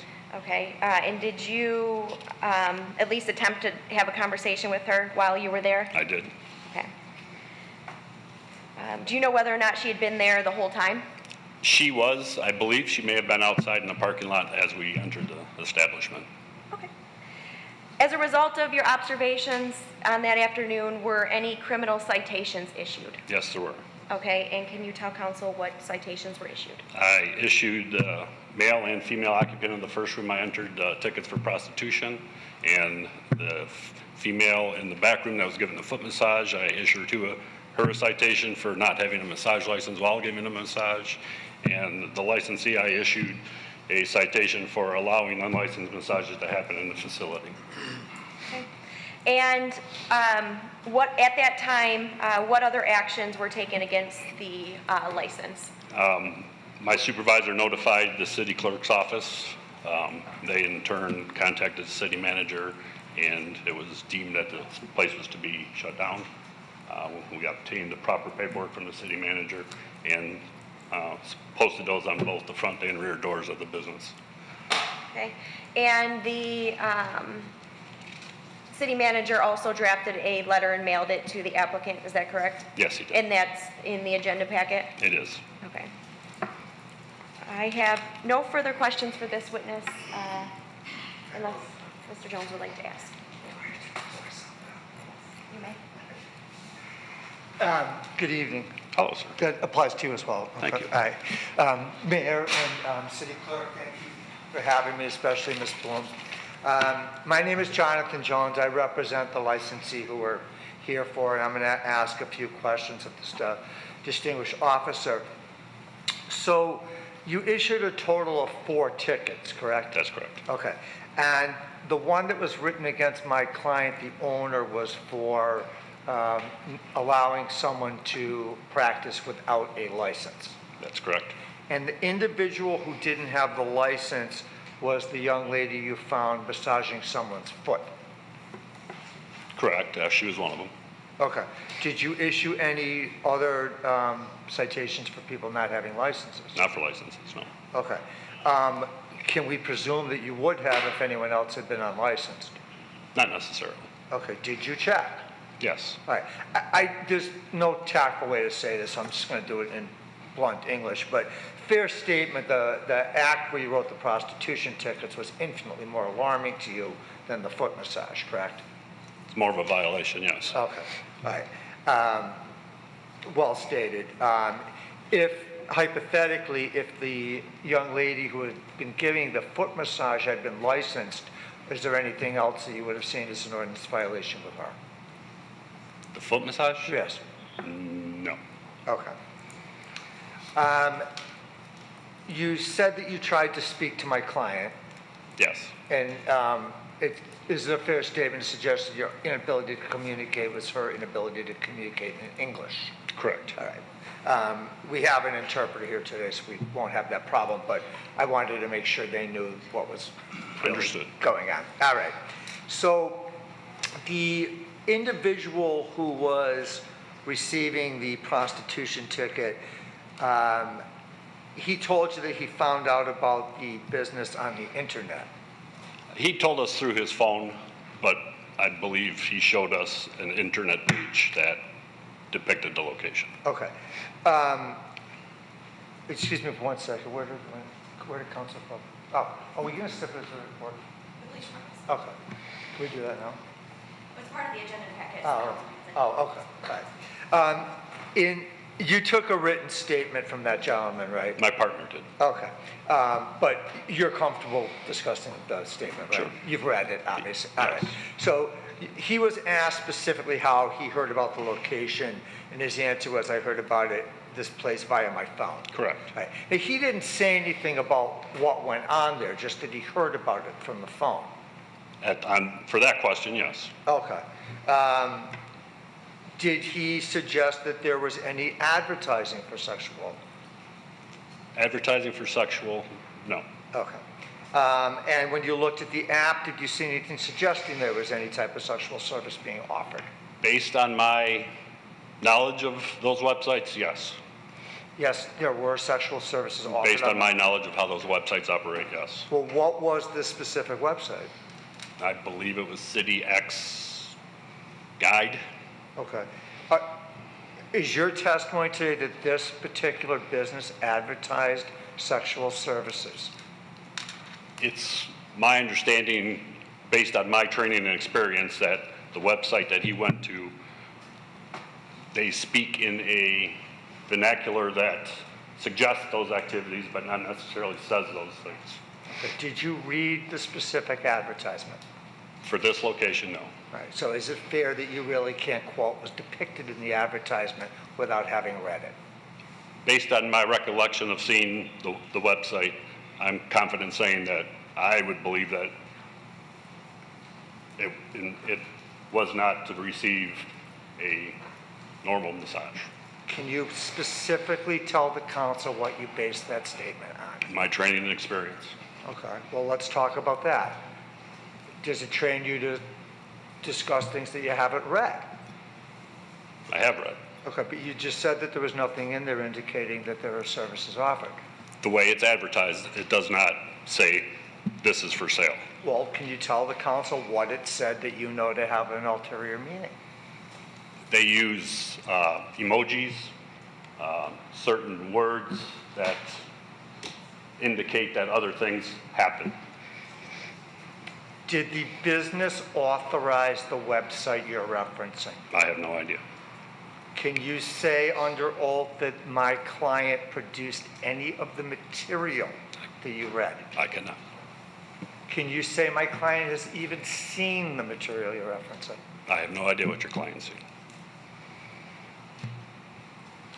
Was my client ever in the room where you found the gentleman who received the prostitution ticket? While I was in that room? Yes. No. Okay. Is there a camera in the room? I don't know. Did you look? I looked, but there were no obvious cameras in my opinion. Was the door shut? Yes. Were there any ways to see into the room that you observed? I don't understand the question. Could someone see into the room past the closed door? I could not. Okay. Are you aware of any way anyone else could have? I am not aware of it, no. Okay. Did you see a window in the room? No. Do you know who made the appointment for this gentleman to receive his massage? Other than him? Yeah. No. Okay. And maybe I should re-clarify it. Do you know who at the business made his reservation? I do not. Right. Did he tell you he had made a reservation himself, or that he walked in, if you remember? I don't recall right now. Okay. Did he, as far as you know, did he pay for the massage? I believe so, yes. Okay. I don't want you to think I'm tricking you, but I know you discussed what the cost of the massage would be. Correct. But I don't know that you confirmed whether or not he paid for it, or just that that was what he was planning to pay. I believe that. That's what he said he was there to receive and what he had planned on paying. If he completed the transaction, I'm not. All right. So you can't testify whether or not he tipped anyone that day that you arrested him? No. Okay. Did he give any detail? You said he had been there other times. Did he tell you who he saw? He did indicate that he did not see this woman prior. He saw another female on his prior occasions of being there. Did he tell you when he went? Not specifically, just prior. Okay. Did he say anything to you, expressly or implicitly, that told you my client had any idea he was in the building? Did he say anything to me? No, I am just making sure I understood it. No, I don't recall him saying anything about your client at all. All right. Can you testify as to whether or not he told you that my client shared in any of the economics from the massage? He did not say that, no. Did anyone else? No. Can you testify whether or not my client knew what was going on in the room? No. I have no further questions at this time. Thank you. You're welcome. Oh, excuse me. I apologize. Lawyers always make this mistake. Okay. The license that was issued, I know you didn't do it. I know you're not the city manager. But the license says that it was issued in January of 19, right? That's correct. Okay. Can you confirm for the council whether or not that was the first time the business was licensed to perform massage therapy? I don't know their history of their license. Okay, so whether or not this was a renewal or new, you can't speak to that? I do not know. Thank you. That was actually the last question I had. Thank you, Mayor Pro Tem.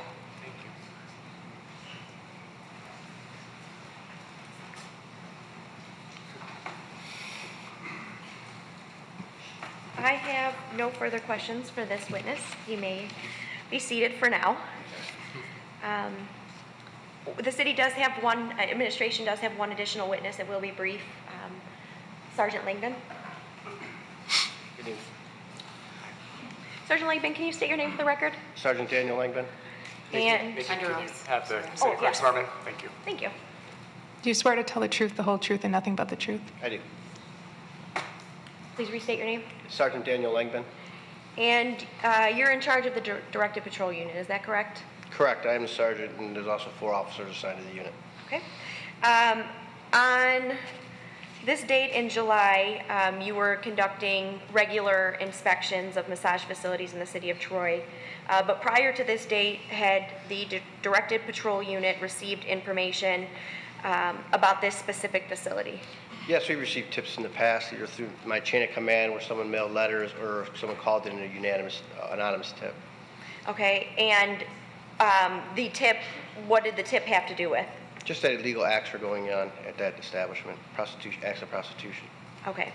And so were you able to verify, aside from the tips, and aside from this, where you guys did your inspection, whether or not there were anything suspicious going on at the facility? Besides anonymous tips, there was no other things to correlate that. Okay, thank you.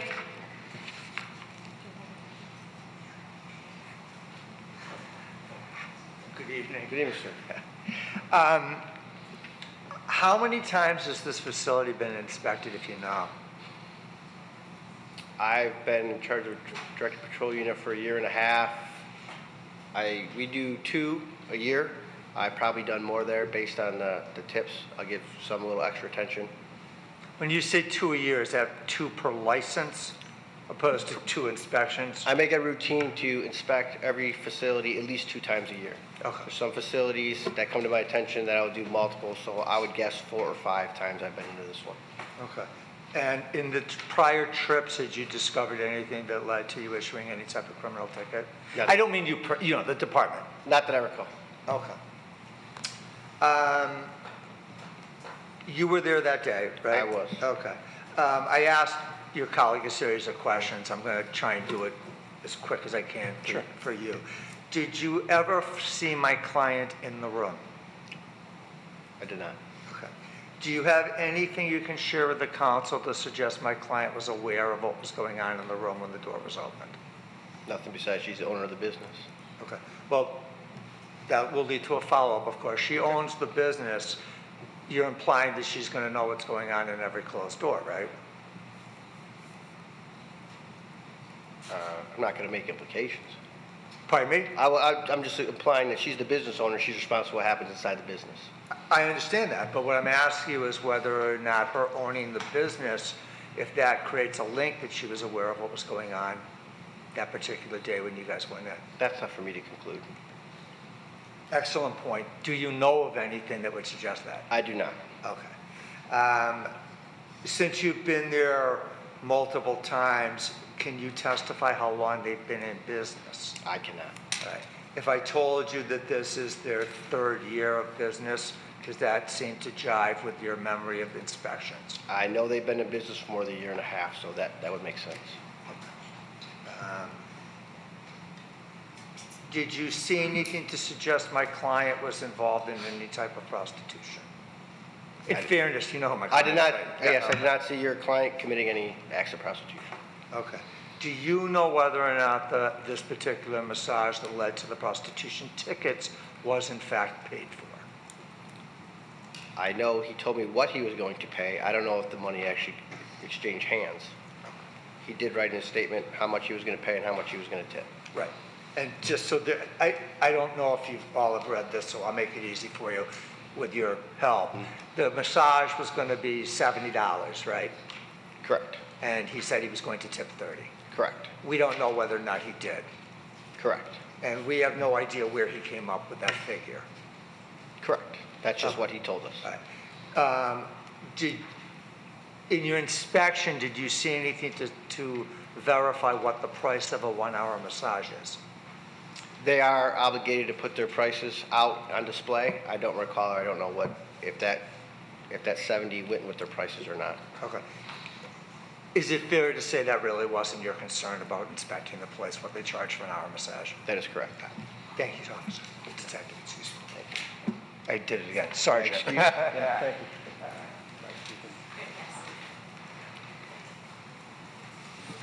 At this time, the city clerk rests its case. There's no more witnesses that we have to present to council. However, I now turn it over to Mr. Jones if there's anything that he would like for council to consider before it deliberates.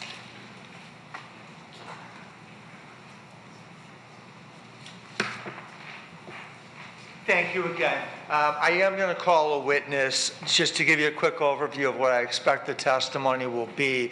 We need to use an interpreter because the licensee does not speak fluent English. I trust that Clerk Dixon will swear the interpreter as well as the witness. I'm going to briefly and as efficiently as I can take you all through the day, what was going on, and the role of the people who were involved and ultimately ticketed. So with that, I'd like to call my client and the interpreter to the stand. I apologize. I know her by title of Stephanie, sort of like Madonna or Prince. I can't remember her last name, but when we swear her in, we can find that. She's Stephanie to me. And I'd like the record to reflect that she regularly appears at the 52-4 District Court, and counsel is very familiar with her. So in which order would you like to start? The licensee would be fine. Okay.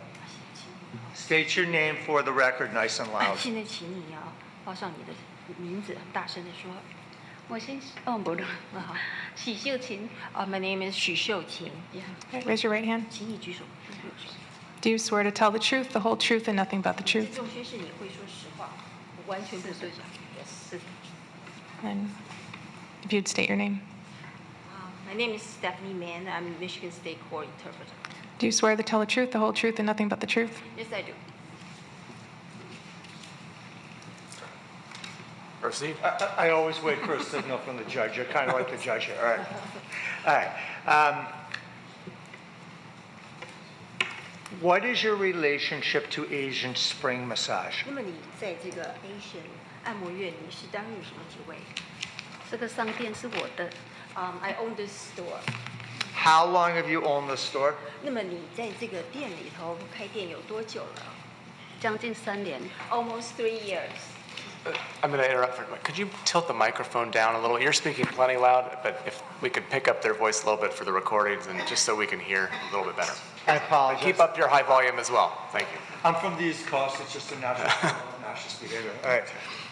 Okay. Do you want that repeated? Counsel? No, we're okay. We're okay. Just as if Ms. Stephanie could also speak into the microphone when you speak as well. Should I be in the center so I will face? Or if you could just share it somehow, it's fine. If you can't hear me, allow me. It's, the recording needs to pick it up also, so you'll have to stay close. Get close. All right. Okay. Thank you. Proceed. I'm sorry. Do you know an individual by the name of Zheng, X-I-N-G-Y, Zheng, Z-H-E-N-G? 你知道这个 Zheng X-I-N-G what else? Let's see.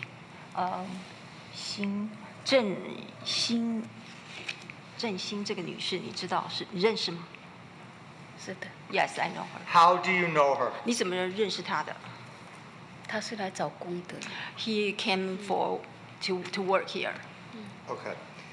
I should say she, right? Okay. Sorry. Did this individual work under your employ?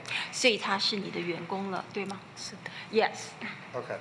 Were you there the day the individual was arrested and/or given a ticket for prostitution? 当天呢，这个员工他拿了这个卖淫的这个罚单的时候，你是不是也在场？是。Yes. Okay. Did you give her permission to perform that service? 是不是你呢允许他来在你的按摩店里头做按摩？不 No. 就是 no。OK。 Okay. Did you know that this was going on in that room? 你对于他在这个房间里头做的这些色情的事情，你知道吗？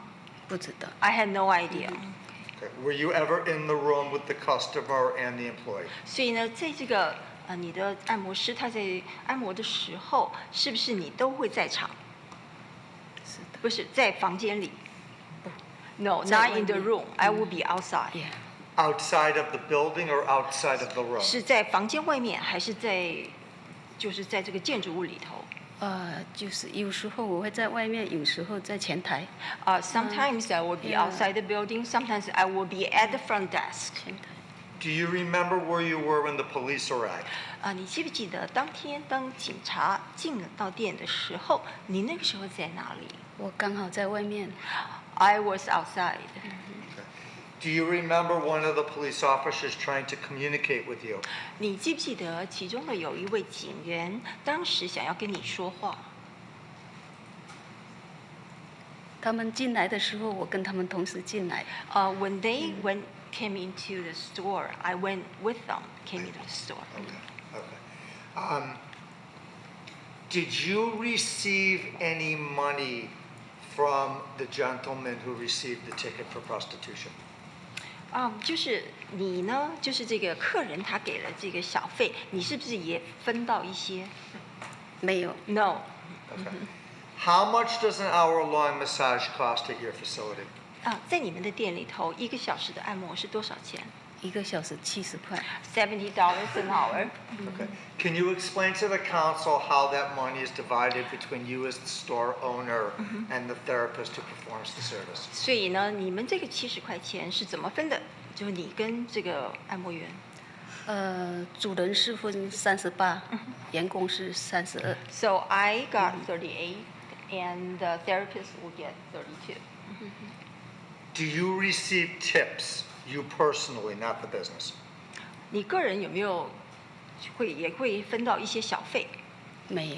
No. 小费由员工100%拿。So the tip belongs to the therapist 100%. Okay. How is the tip, if there is a tip given to the therapist, how is that actually done procedurally? 那么如果这个客人要给小费的时候，他们用什么方式来给？他们一定要到前台，透明的，到小费都要透明，就要到前台。 So we have a transparent policy. So any customers who would like to give tips, they have to come to the front desk and to show it to me. Okay. Do people pay with cash and/or credit card? 那么这些客人他们通常是付现金呢，还是支票？基本上是刷卡。Most of the time, yes, they pay by credit card. So if someone wanted to give a tip and he was paying with a credit card, how would that, can you explain to the council how that works? 如果呢有人他要用支票来就是刷卡的时候，他是怎么付费的？他就是用快递卡刷好以后，然后签单小费。So basically, he or she will come to the front desk, pay through the credit card. What part is for the massage? What part is for the tip? How do you pay the employees who work for you at Asian Spring? 那么在你们的店里，你是怎么样来发薪给员工的？1个月开一次现金支票。Okay. Once in a month, I would issue a paycheck to our employees. How is the tax handled? 那么你们的店里头的税是怎么处理的？我们就是开1099，然后呢，我自己也有报税。Okay, so basically, I would issue 1099 to my employees. The woman who received the ticket for prostitution, does she still work for you? 那么这个拿到这个因为做黄拿到罚单的这个员工，他现在还在你的店里吗？已经走了，开除了。I already fired her. Okay. Do you have any idea where she is? 那么现在你晓得她人在哪里吗？不知道。Have no idea. I want to now talk a little bit about the other therapist involved. Is this pronounced Gong, Stephanie? Gong, yes. Okay. Are you familiar with a massage therapist by the name of Gong, G-O-N-G? 现在还有一个按摩员，他的名字叫做 Gong， 你是不是也知道这个人呢？是的。 Yes。 Okay. Did she work for you as well? 他是不是也是你的员工？是的。 Yes。 Okay. Did you hire her knowing she did not have a license? 所以你在雇佣他的时候，你知不知道他没有 And 执 wait, and 照？ before you answer, just so we're clear, I mean a state license to provide massage therapy. 所以这个就是就是你晓不晓得他有这个密西根州的这个按摩执照？他当时告诉我有，我没有来着检查他。 She told me when I asked her, she told me that she had, but my mistake is that I never asked her to show me right away. 这是我的失误。 This is my mistake. So you acknowledge that she in fact did not have a license, a massage therapy license. Gone. 所以Gong 说他没有按摩执照，你知道？ 没有，他告诉我有，他有按摩执照，但是我没有当场检查。 No, she told me she had. Right. But I didn't check on the spot. Right. But you've learned through the tickets and whatnot that in fact she did not have a license. 所以那等到他拿罚单了以后，你就知道了他没有按摩执照，对吗？是的。 Yes. Do you understand that as the store owner, it's your responsibility to ensure that everyone who practices massage therapy has a license? 你知道吗？就是成为一个店的主人，特别是按摩店，那么你的责任要确定每一个员工都有执照。这是我的失责造成今天的。 This is my mistake. Yeah. That's why I had to face this consequence. Yes. Do you personally give massages at the business? 那么你本人在你的店里是不是也会去给客人做服务按摩呢？我是不做工。 No, I don't do that. The city attorney is going to ask you some questions now. 现在呢，这个市区的检察官要问你一些问题。OK。 The assistant city attorney.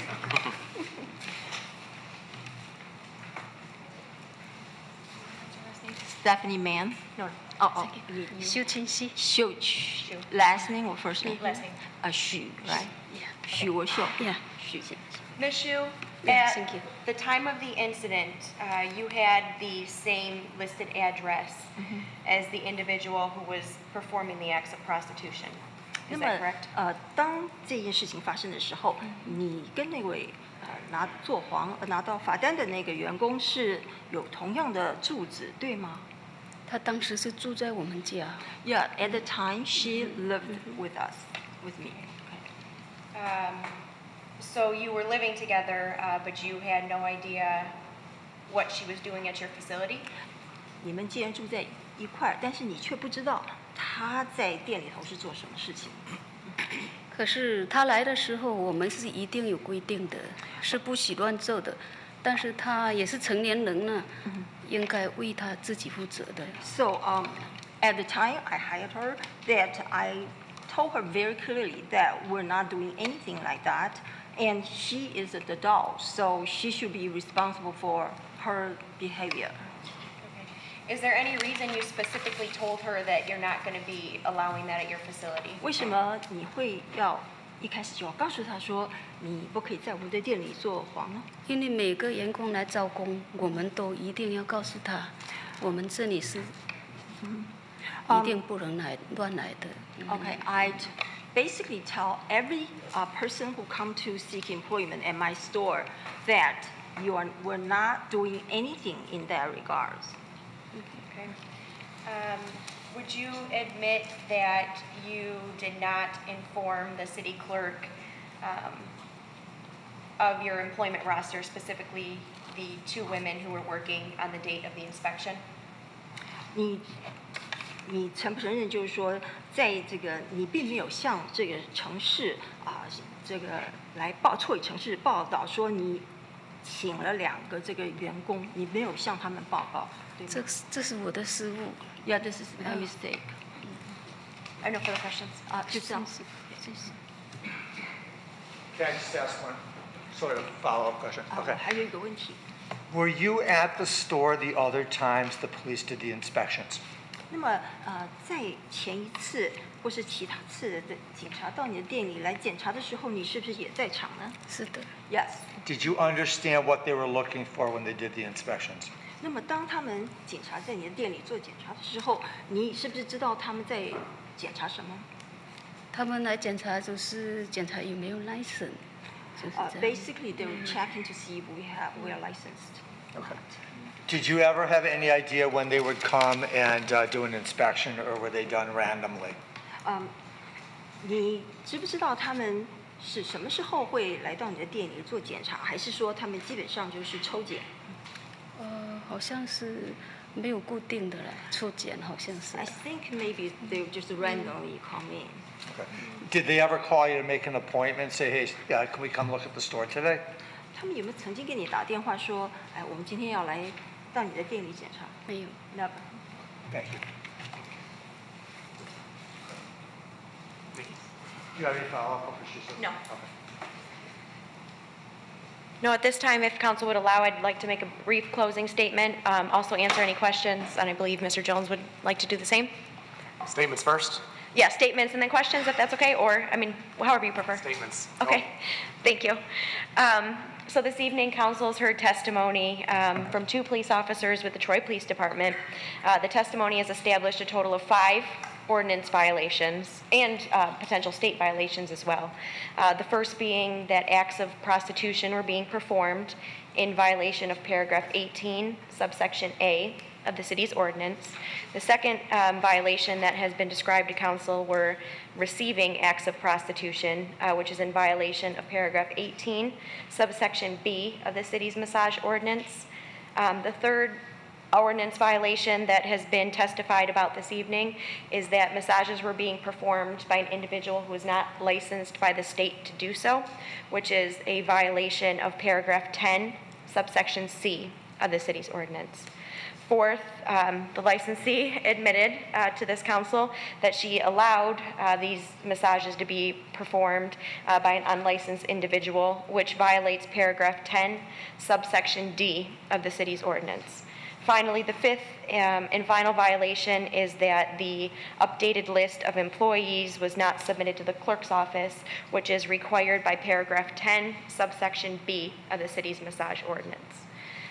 Under the massage ordinance, council may revoke a license based on just one violation. Tonight, council has heard about 5 separate violations, some potentially more severe than others, but I believe that the city has demonstrated by at least a preponderance of the evidence that there was 5 violations committed on this date of inspection. The licensee indicates that she didn't know that these type of acts were going on, of prostitution were going on at her facility.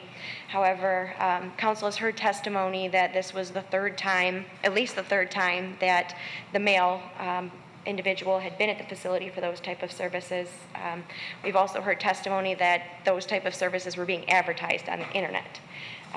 And so I think there's got to be some kind of onus on the licensee to not stick her head in the sand and be ignorant about what's going on in her facility.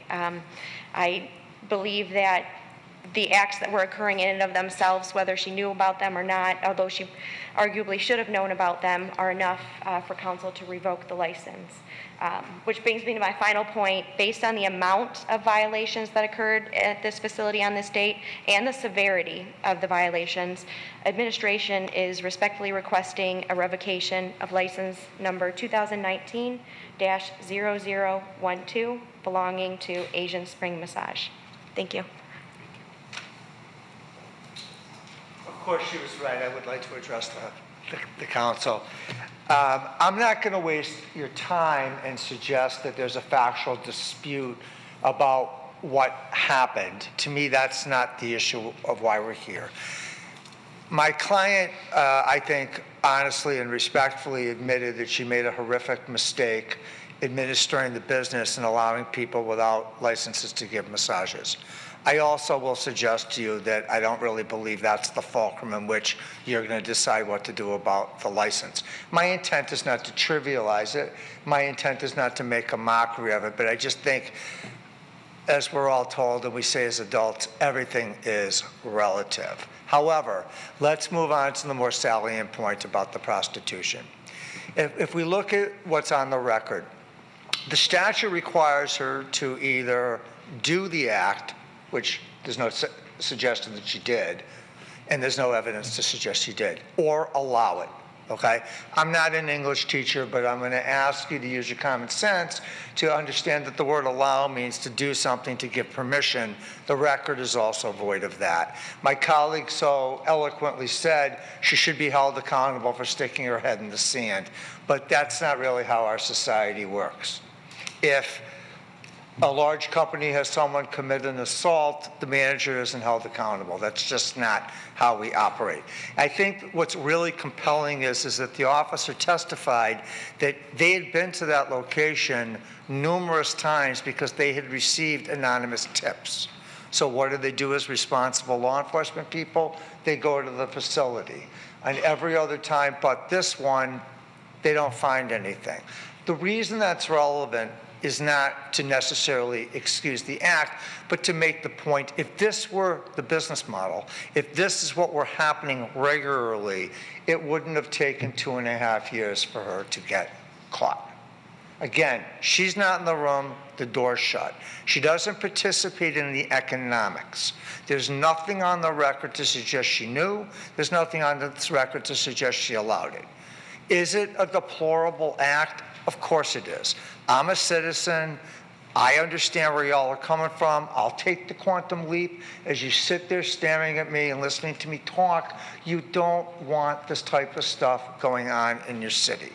Not only do I get it, I support it. Not only do I support it, I wouldn't ask you otherwise. However, the person, the bad apple, if you will, who is the responsible party, was ticketed for her act. We have no idea where she is. She was fired. There's nothing else my person can do. Period. The end. I'll be happy to entertain any questions y'all have. Ms. McMillan, is there any rebuttal from your side to his closed statement, or I can't remember how you stated that initially? I appreciate the opportunity. I don't really have any statements of rebuttal, except that the licensee in this instance was not charged with anything as it related to the prostitution. It's a different standard.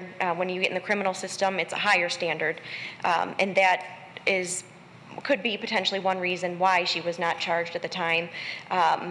I think tonight here the standard is a preponderance of the evidence, which for the non-lawyers, more likely than not. And so you have to ask yourself whether or not it was more likely or not that she knew what was going on when you had an individual who indicated that this was his third time and that there was advertising on the internet. And still currently, to this day, actually, even though the facility is shut down, it's still online for people to view. So, you know, this is a different arena than in the criminal arena. We're dealing with preponderance of the evidence on whether or not counsel believes she knew or didn't know, but, you know, giving the benefit of the doubt if counsel's inclined to and saying that she didn't know, there's still multiple other violations that did occur. And as I indicated in the ordinance, it just takes one for counsel to revoke a license. Thank you. Sure. Again, I agree with counsel. This is not a criminal court, and the standard is not beyond a reasonable doubt. However, having said that, the statute does clearly say that there's a requirement that she either commit the act or allow it.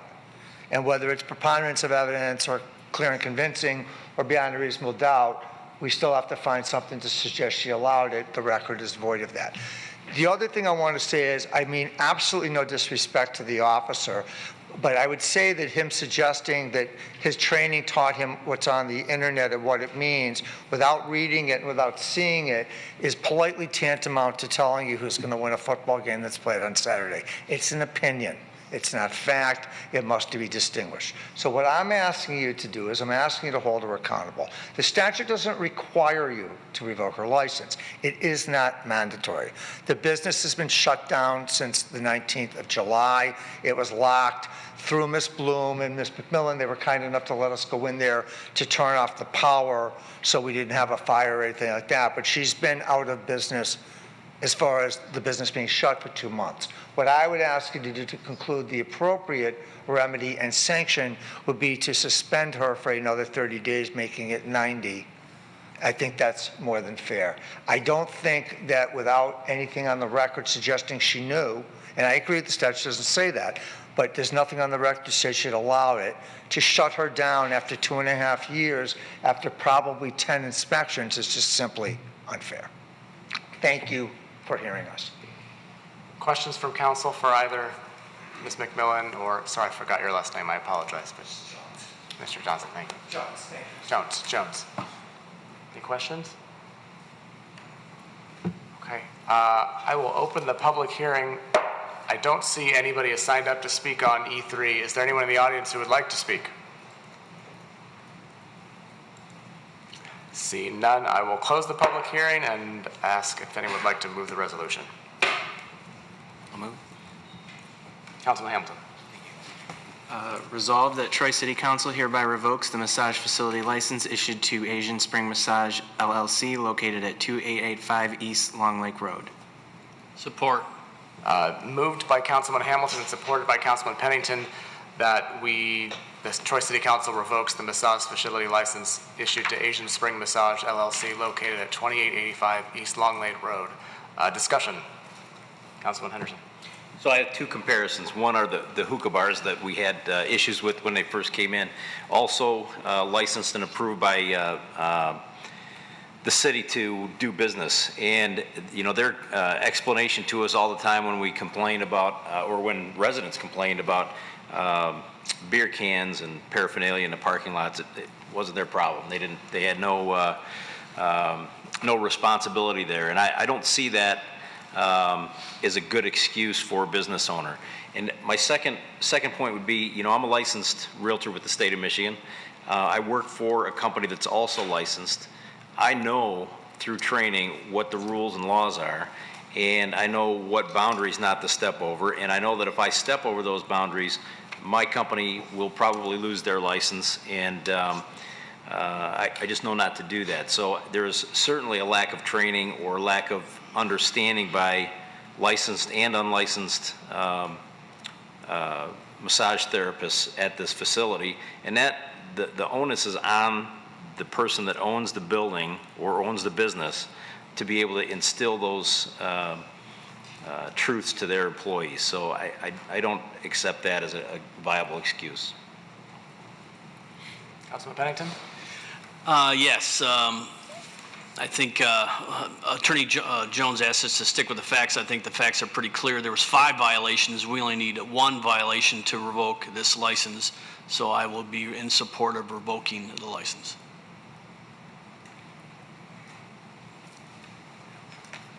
Councilwoman Abraham. Thank you, Mayor Pro Tem. Any license comes with a responsibility, whether it's a driver's license, whether it's a license to sell alcohol, to manage a hookah bar, and that's not a responsibility that the city takes lightly. One of those responsibilities is making sure all ordinances are followed. Part of the ordinance is supplying a list of employees when it changes, and that's a pretty simple requirement of the ordinance. And the fact that something that simple was neglected is troubling. The fact that other things were occurring at the business without the owner being aware is significantly more troubling. I appreciate the defense attorney questioning, you know, the inspections, but I don't think it's typical for notice to be given before an inspection. We have that with the liquor violation hearings. There are inspections done. They're done undercover for a reason, because if you give notice, then suddenly violations will disappear before the police officers arrive. That's why they're not scheduled. So while I appreciate the defense, it doesn't hold water with me. There is a responsibility with the license ownership, and I think that responsibility was not fulfilled.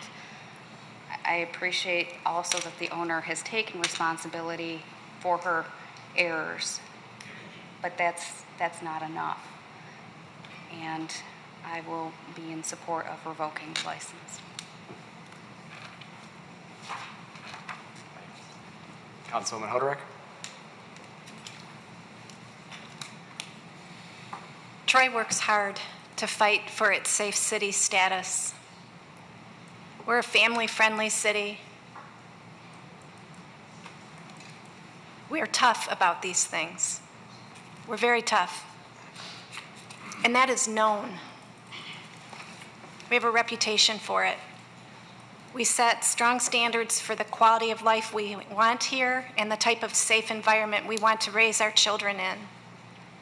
We had high school students sitting in the back of the room here tonight, probably from an AP government class, observing this conversation. This should not happen here.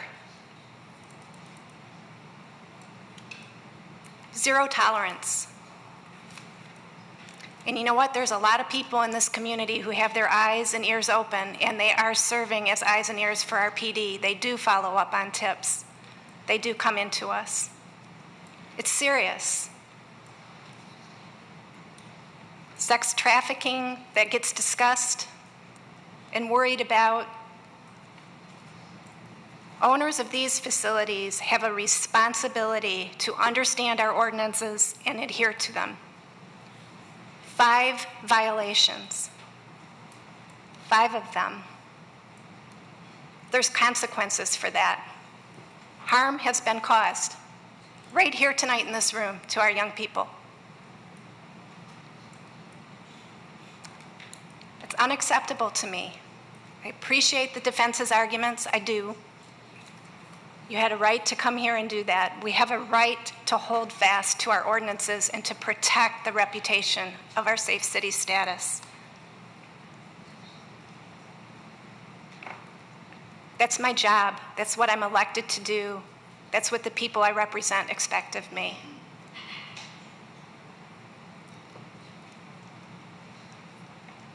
I will be voting to revoke the license.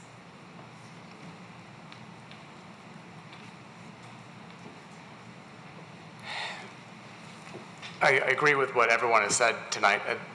We have ordinances in place with bright line rules so that we can enforce them when necessary to keep our city safe, to keep our children safe, to help hopefully take tough action to prevent future violations from happening.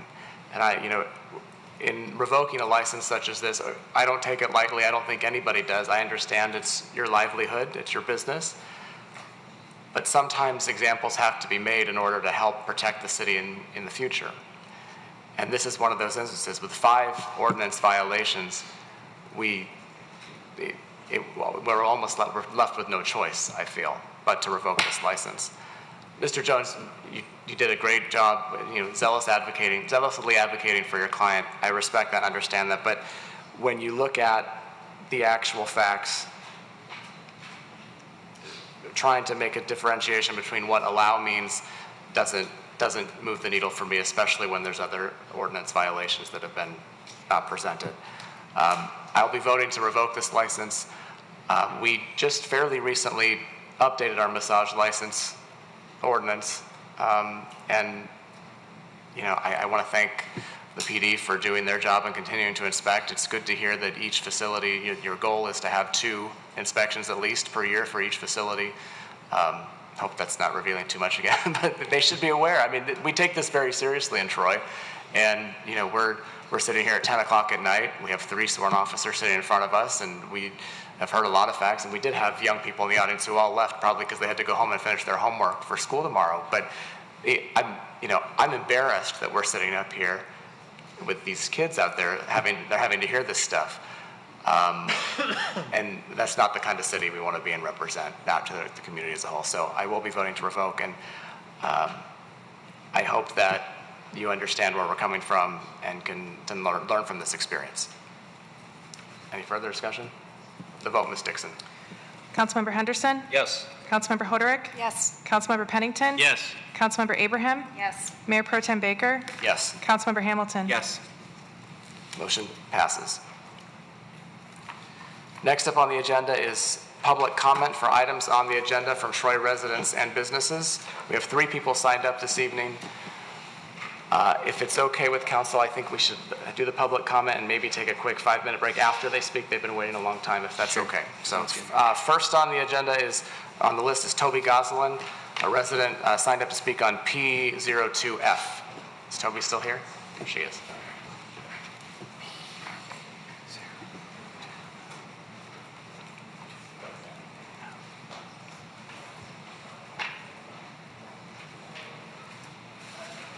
Would you mind adjusting the microphone back to the center a little bit? Just tilt it. Yeah, there we go. Thank you.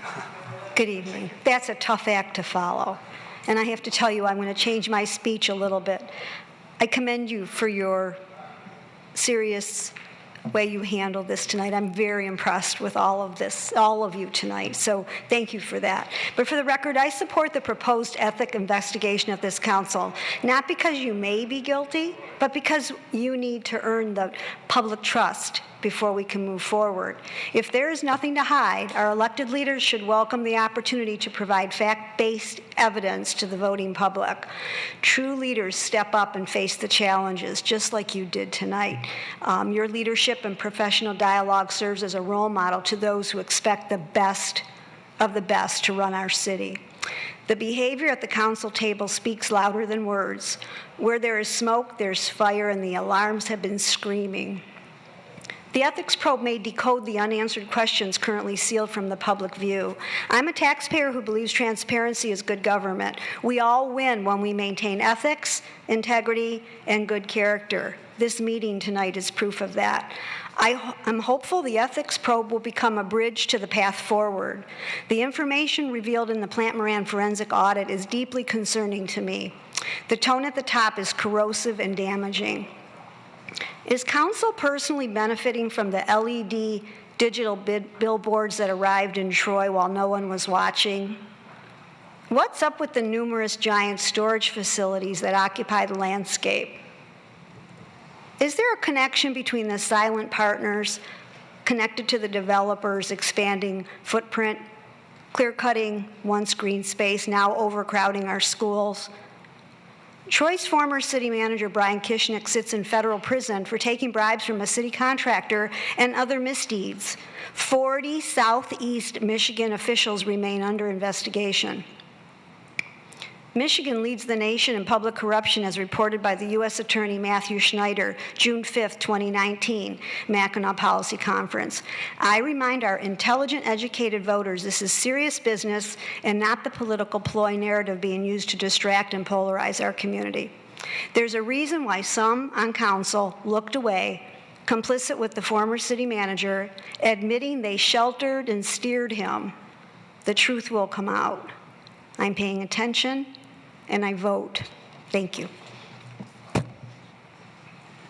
Thank you. Next on the list is Alec Peoples, resident for J08.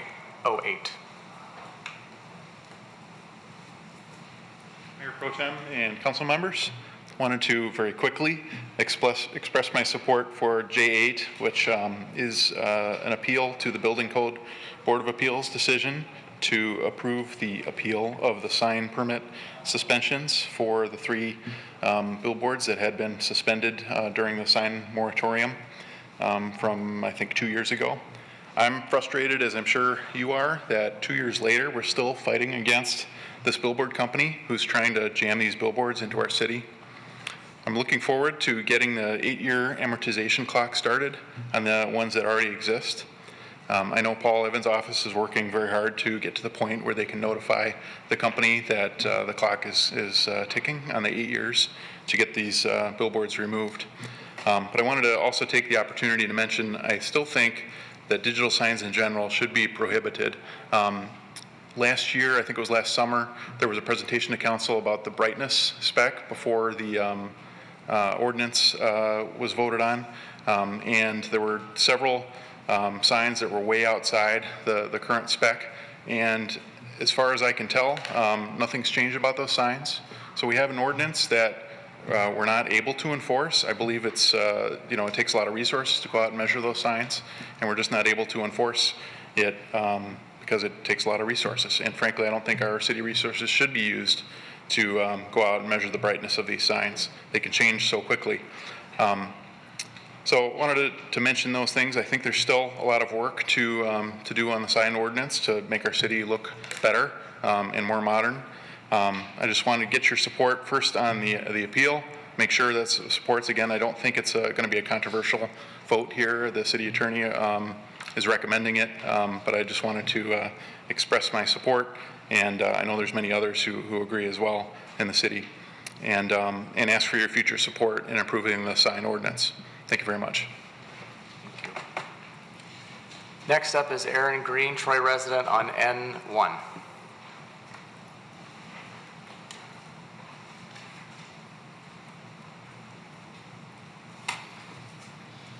Good evening, Council.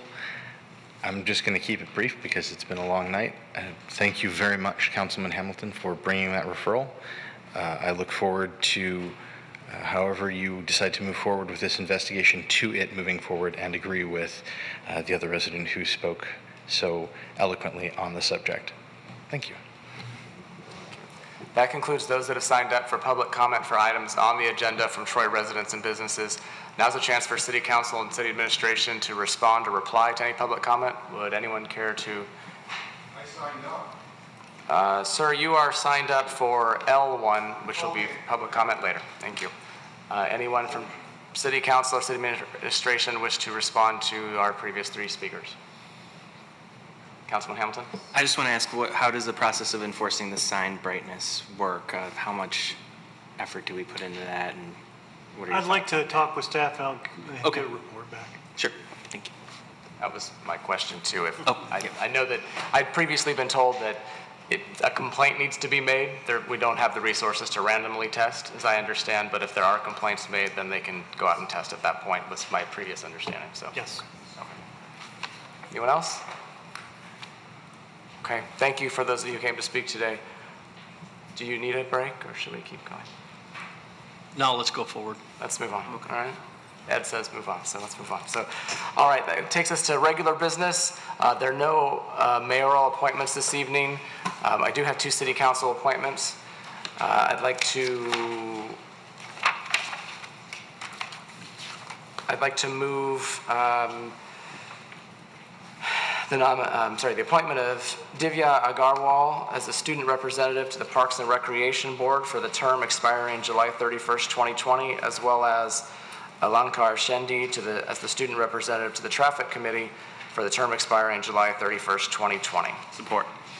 Moved by the chair, supported by Councilman Hamilton, to appoint Divya Agarwal as the student representative to the Parks and Recs Board and Alankar Shendi as the student representative to the Traffic Committee. Any discussion? The vote, Ms. Dixon. Councilmember Hoderick? Yes. Councilmember Pennington? Yes. Councilmember Abraham? Yes. Mayor Pro Tem Baker? Yes. Councilmember Hamilton? Yes. Councilmember Henderson? Yes. Motion carries.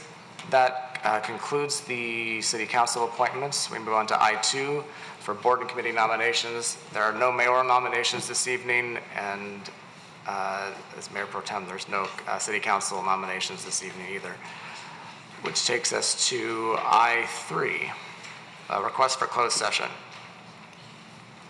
I'll move this. Councilman Hamilton. I'm going to move this slightly different than how it's listed, and council can decide what they want to do with that.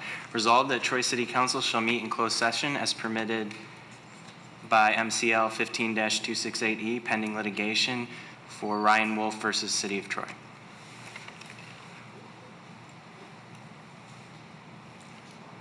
I'll give it support to get on the table.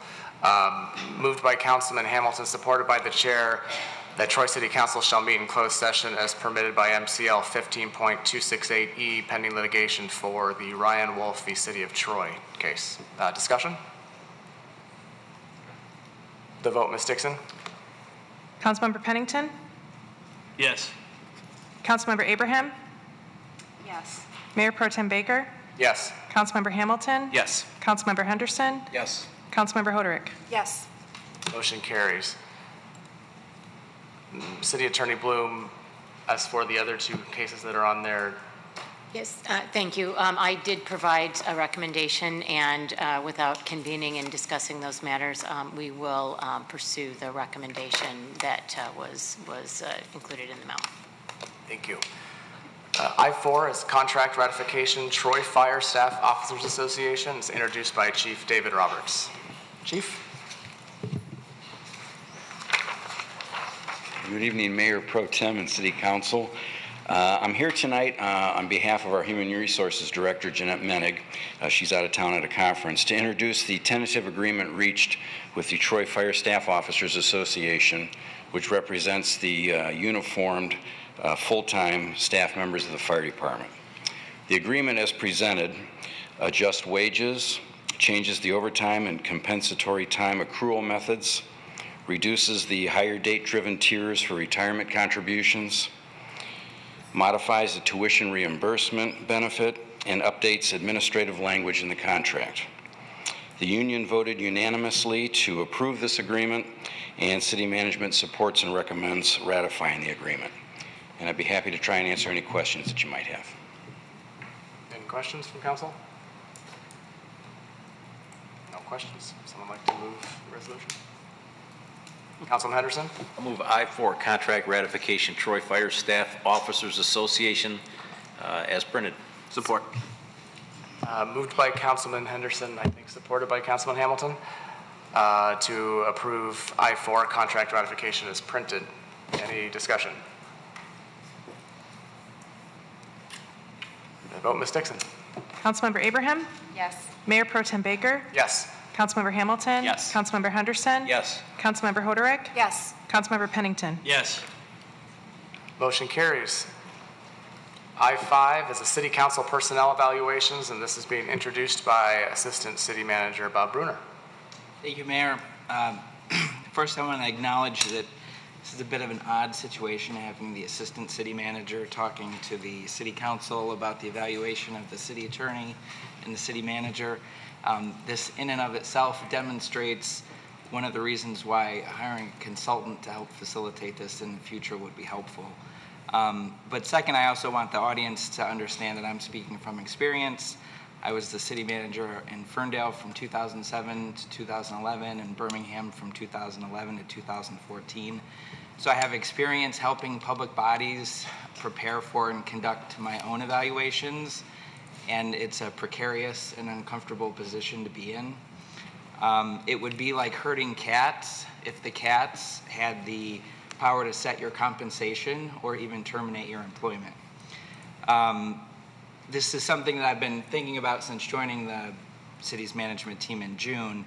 And as we've gone through the Plant Moran report and looked at their recommendations, there was a lot of talk in there about the need for greater accountability and greater oversight.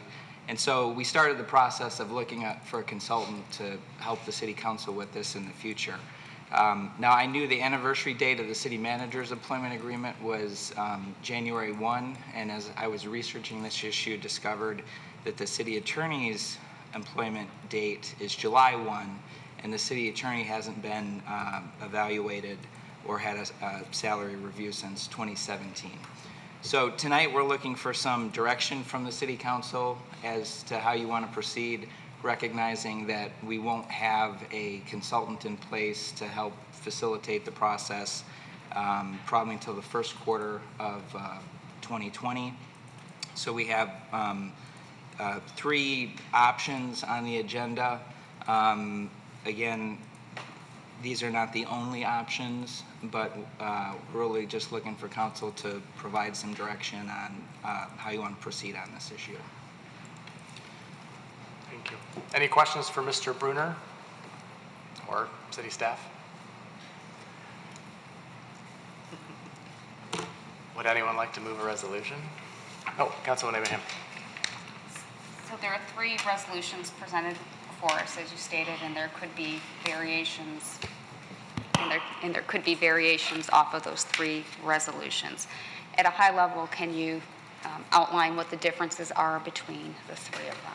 Yeah, generally speaking, the first resolution would be to provide at the next full pay period to provide the city attorney with the same pay increases that have been provided to other classified and exempt city employees, which has been done in the past, and then conducting the evaluation after hiring the consultant. The second option is to schedule a closed session and conduct the evaluation on October 7th, or it could be some other mutually agreeable date as soon as possible. And then the last option is to conduct the evaluation after hiring the consultant and then potentially making a retroactive pay increase.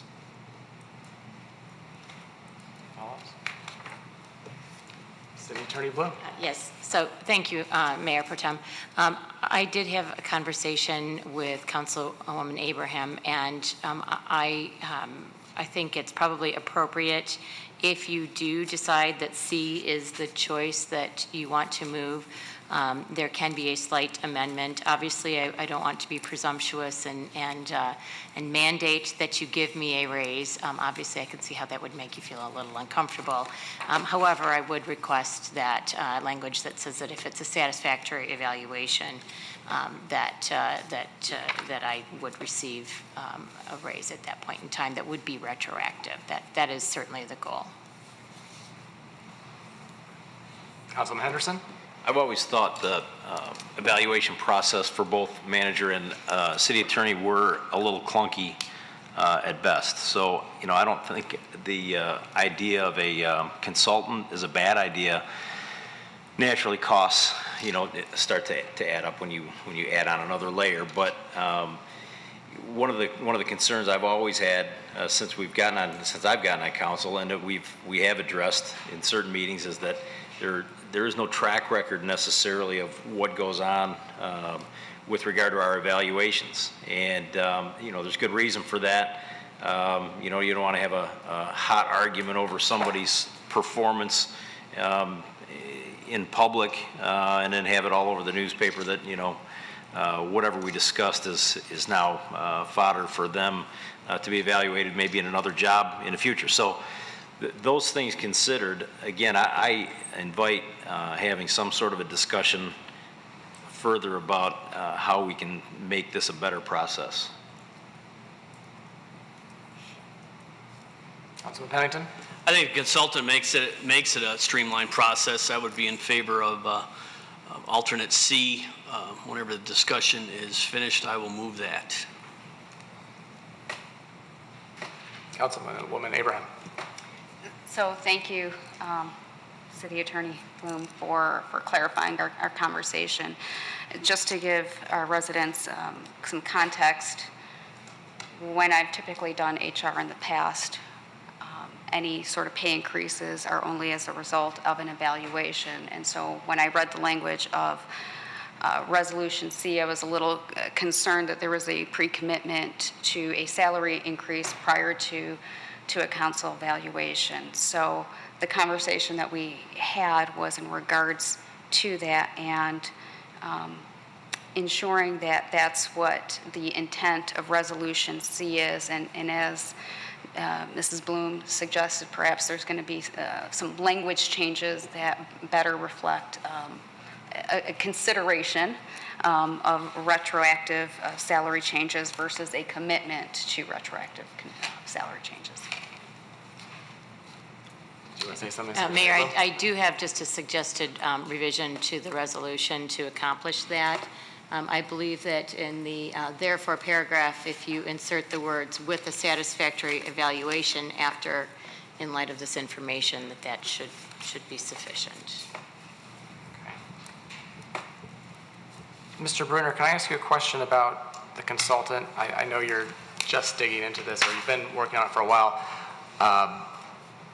Do you have any concept of the typical cost for this kind of thing? I'd hate to have something like Resolution C pass, city attorney not get her salary evaluation, and then in January or February, a fight on council about spending money for a consultant and have it be delayed that much further. Do you have any idea of what that potentially could look like? I think we're probably talking about a 4-digit number, not a 5-digit number. I'm counting digits, but yeah. My only experience with a consultant, when I was hired in Birmingham, the consultant that did the search as part of their service, which, I mean, you guys went through that process last year. It's like $20,000, give or take, for the whole search. But as part of the service, the consultant then facilitated the first year of the evaluation. So thinking about that big scope of work of the search, facilitating the first year's evaluation was, a small part of that. So it's not something that we've priced specifically, and that's why we're going out trying to identify consultants and costs to come back and be able to tell you what, we think it's going to cost. But I don't think it's going to be a big expense, and hopefully you'll find that it's worth it. In the case of Birmingham, the consultant facilitated the review the first year, and then we made some tweaks to it, and I did it myself in the subsequent year. But every governing body is different, so you may find that you use a consultant for a year or 2 or 3 or whatever, and then if the council gets comfortable doing it on its own, it may not be something that you continue. But here also you have the added complexity of you got 2 people that you have to review rather than just 1. So a long answer to a simple question, but I think thousands of dollars, not tens of thousands of dollars, I'm guessing. Okay, I only ask because we sometimes take heat for outsourcing too many things, and this is one of our primary responsibilities, and certainly we have we'll say struggle. We've struggled a little bit with some oversight issues on this council, and so I'm just trying to get a feel of what that looks like. If I can ask City Attorney Bloom, not to put you on the spot, of the 3 options, because it is your employment and your salary, I mean, do you have a preference as to how you'd like this to proceed? Besides the immediate raise? I absolutely would prefer to get a raise. Now, I understand there is some validity to having a performance consultant, coming in, a consultant coming in and helping with the performance evaluations. I also recognize, however, that means that the council will be slightly different than the council that I've been working for the past over 2.5 years at that point in time. However, all of these options would be acceptable to me. It's just unfortunate that due to circumstances beyond due to extenuating circumstances, that it just was not possible to get my evaluation in. Okay. I guess I only ask because I think prefer alternative B, even though it is what we've been doing. There's a familiarity with it, and it seems like a more appropriate course for the city manager in light of the fact that there will be change in council, and she'll be having an evaluation with people that are new, potentially. Well, for sure, there'll be at least 2. But I hear otherwise from others, so I know there's a hesitancy to try to rush things into the schedule, but I guess my question to council is if there's any interest by anybody else for alternative B. I'm interested in C. So. Okay. Councilman Pennington? Well, you really didn't answer the question. Which C would be the most? After reading through them, I thought C was the most favorable, but I mean, what is your opinion on that?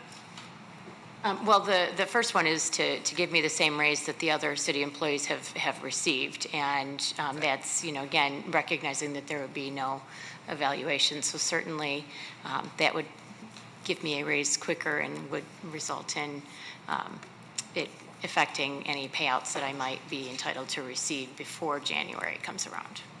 So that would be my preference. However, I'm fine with whatever council decides to do. Councilman Henderson. Yeah, we've never given raises without an evaluation, whether it's just a pass over, here, let's do an evaluation and then give you, whatever everybody else has gotten. And one of the problems that I've always had with this whole process is the continuity problem. Every 2 years you get a new boss or a new set of bosses. And those new set of bosses that come in don't have any track record of any of the detail that has gone on in the past 2 years, possibly 4 years. So, it is really a complex, convoluted situation that we're dealing with. So to just say, yeah, let's just give a 2% raise, it probably makes sense just because it's been a while, and you do a great job. But do we want to do that without at least putting down in writing, some things that we may have observed over the last couple of years, action plans, and to get back on track with communications back and forth with regard to your giving us reports and us giving you feedback as well. We've had a really strange year and a half, so it would be nice to get some sort of sanity back in the process. Anybody else?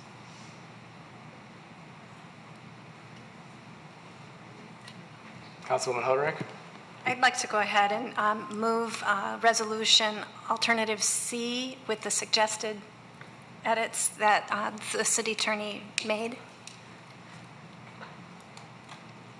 Support. Moved by Councilwoman Hoderick and supported by Councilwoman Abraham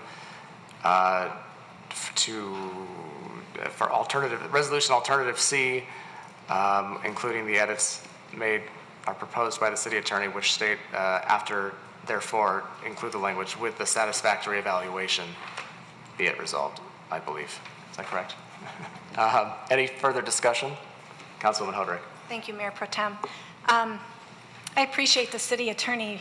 She's working with us here in a way that I very much appreciate, because we're trying to demonstrate that given the results of the forensic audit and the tone about setting the tone at the top, that we're following processes. However, the process we need to follow, it's in the works, and she's in the middle of that and willing to work with us to get it right. It's the right thing to do for you, and it's the right thing to do for us as we're rebuilding the trust in the community, is my personal opinion, and I appreciate your willingness to do that. She's often has an eye for what's right for the city and trying to work toward that, and I believe this is right for the city. And Assistant City Manager Bruner, you are in a tough position, but the city manager and city attorney, I think, I'm glad it's the three of you working through this process to develop it for us. And I too worry about feedback we get about what we pay for consultants, but folks, the cost of us doing it wrong was too tremendous to overlook. We did not perform our oversight properly. We need help doing that, and I hope we would have the support of the residents to understand that that type of consultant work is what brings the quality to the local governance and your governing body. Truth is I have a great deal of trust in these two individuals over here as we continue to work through. But boy, we have an opportunity to really reset and get this right and work this right. And as soon as we can get that process and work it, to be able to start that in the sooner rather than later just feels like the best oversight as we're trying to reset this in this moment in time. I think one of the speakers called it a bridge to the path forward. This is one of the bricks in that bridge. So again, I appreciate you being willing to help us do that. Thank you. Anybody else? Councilwoman Abraham. Thank you, Mayor Pro Tem, and thank you, City Attorney Bloom. We had some good, candid conversation, and I appreciate your understanding of the balance. I know you've, the past year and a half, just from a caseload standpoint, has been significant, whether it's federal court, district court, Court of Appeals, with the state, much less our 52-4 court caseload. I do recognize this, and I want to make sure residents understand that just because we won't be doing the evaluation until January doesn't mean that we don't recognize the workload and the caseload that has been significantly increased over the past year and a half. But we want to make sure we do this right. We want to make sure we do it above board. We want to make sure that we do it properly. And I thank City Attorney Bloom for acknowledging the situation that we're in, even though she has been the victim of extenuating circumstances. So thank you. I'll be voting in support of alternative C, although I do think B might be better for different reasons. I think it's a difficult position for you to have to potentially plead your case to a different council than the one that you've worked with for the past 2 years. So that's why I do think, even though it may be not the most perfect system, because you hadn't had a raise or a review in such a long period, that might have been the better course. But I'm grateful for you to wait it out until after the new year, and hopefully it won't have to be too long into the new year before there's something that can be brought forward and you can be evaluated. So that said, the vote, Ms. Dixon. Mayor Pro Tem Baker? Yes. Councilmember Hamilton? Yes. Councilmember Henderson? Yes. Councilmember Hoderick? Yes. Councilmember Pennington? Yes. Councilmember Abraham? Yes. Motion carries. Next up is the consent agenda. Is there anybody that'd like to pull any item on the consent agenda?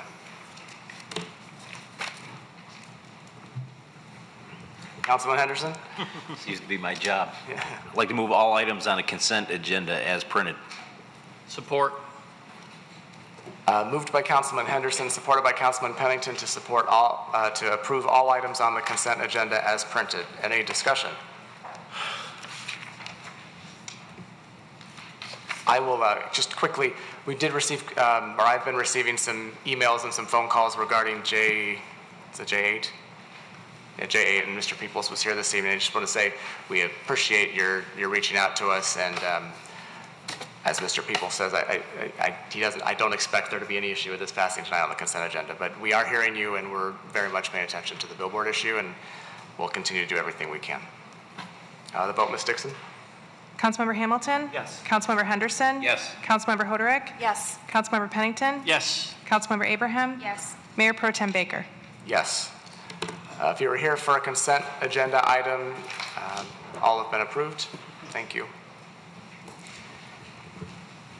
There are no memorandums or future council agenda items this evening, which takes us to L, public comment for items not on the agenda from Troy residents and businesses. We have 3 people signed up, although I think one of them may have left. Reminder of the rules. They are stated in your agenda packet. You have 3 minutes. When the yellow light goes off, you have 1 minute left. And first on the list is Marvin Reinhardt.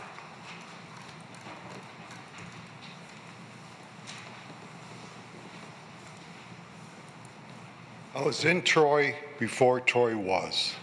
My dad was the first CPA in Troy. He helped organize, he wasn't a CPA at that time. He helped organize the city. He built the Troy Chamber, the Rotary, Kiwanis, and the Lions Club. He brought out Walsh College. He helped Birmingham Common Ground. And yet, there's not one mention of his name in the historical record. Why? Well, as a junior, I'm trying to write his memoirs and figure somewhere in the history, is your father Lawrence, Uncle Lawrence? No, I had a Lawrence Hamilton as a principal. Nowhere. And then the reason I left this city, because I got picked up on false charges years ago. Okay, it only cost me $1,000 to get out, no reporting, no drug testing, no nothing. I could have won it, but I'm not going to tie up my money for years when I can just dump it. I'm from Troy. Money doesn't count, okay? Okay, and when he mentioned in that one neighborhood how they paid the payment for, paid it, I know who they paid. I can tell by the last names who they're related to. And I gave you guys a paper, and it's in color, going to be up on Facebook, on 200 Facebook pages, what Slater did to me. I forgive the man. I think he's just sick and overworked. By looking at his resume, he looks like Captain Kirk of Troy. He's done everything. He's just tired out. But he represented you when he put me in jail for 6 days, okay? Management can manage. People can write a grievance. And I told you guys, should call up General Motors what I did to them, okay? They disabled me.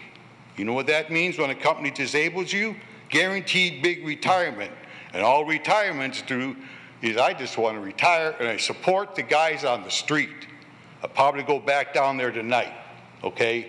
Just because I'm out of the union doesn't mean I'm not union, okay? And one thing I like to remember, you have a memorial service about the flag just a little while ago, and that was disgraceful, the way he did that, okay? I did that for over a year in the military, and I would have lost money if I would have done it that way.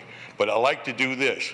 For all the residents in this town from foreign countries that stood up next to my brothers, I salute you, and one day this city might recognize your service as they do mine. As far as roads, dirt roads, just call up Warren. They won't move into pavement over there because roads are so much cheaper if they maintain them, but this city does maintain their roads. I guarantee it.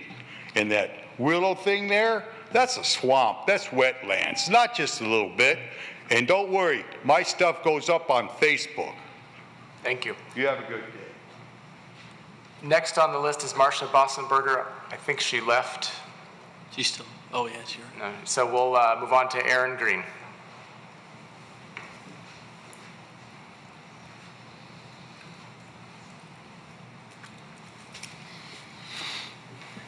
It's been an uneventful night, so, maybe I'll talk this time.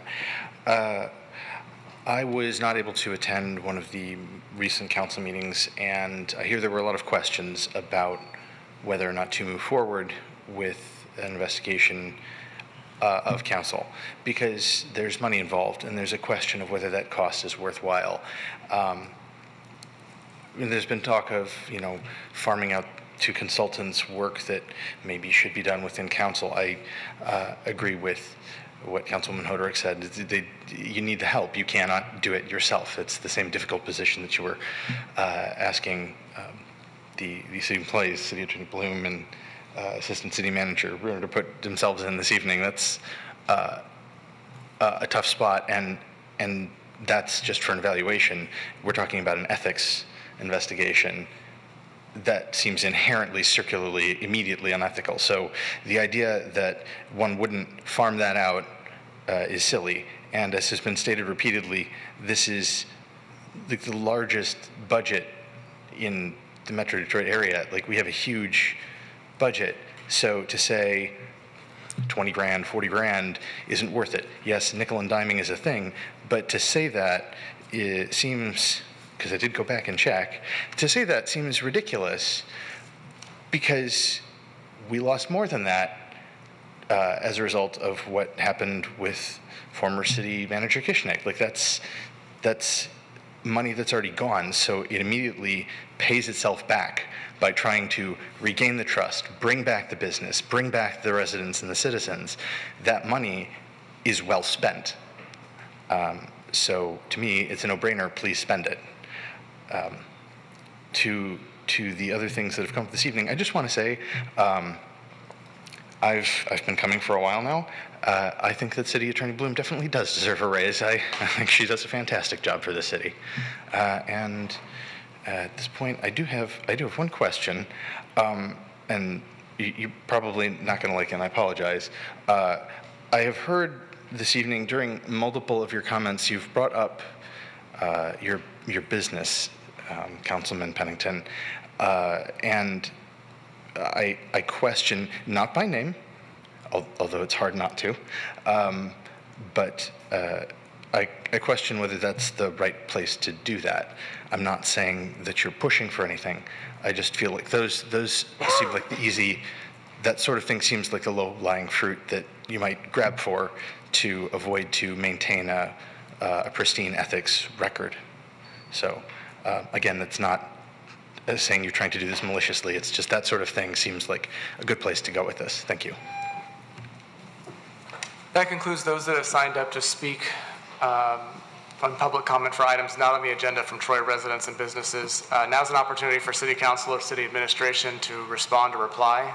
Does anyone wish to do so? Councilman Pennington. So I'll apologize ahead of time because if you look at the agenda next week or 2 weeks from now, we're celebrating our 50th anniversary, so you'll have to hear something again. So, anybody else? All right. Next up on the agenda is council referrals. It's my understanding, Councilman Hamilton, that you've pulled your referral. Mm-hmm. All right, so we'll move on to council comments. Anyone? Councilman Henderson? So I didn't expect a cake tonight. It's my birthday, and I always use this occasion to talk about men's health because it's my 8th anniversary for when I was diagnosed with prostate cancer. And it was, in fact, when I first got on city council, and I was alerted by a friend of mine that he had prostate cancer, and he was a year younger than I was, and I was only 49 at the time. So I wasn't even prepared to get any of these tests performed. I always thought you had to be at least 50 to get them. And lo and behold, I went to the doctor, had my PSA tested, and I was off the charts with the PSA result numbers. So again, I use the occasion every year as a reminder to other men and women. Early detection for all cancers is the best way for defeating cancer. So if you're in the age spectrum that you need to be to go and get your tests done, go get them. If you're beyond the age, go get them. Again, early detection is the key. So just want to give that information out to all men and women. Any other council comments? Councilwoman Abraham. Thank you, Mayor Pro Tem. I just wanted to comment on the passing of James Savage. For those who are regular watchers or attendees of council meetings, he was a very familiar face. He was familiar to me even before I sat up here when I was sitting back in the council chambers as an audience member. And while I didn't always agree with Mr. Savage, I appreciated his activism on behalf of the city. I appreciated all the work he had done with the Friends of the Troy Seniors and the Shall We Dance monthly dances and the ball that they had with the Troy High students every year. That's no small commitment to the community. And even when I disagreed, he was never disagreeable with me or really anyone else. He was always so polite about it. And we could vehemently disagree and then chat about our families or other things going on in the city. So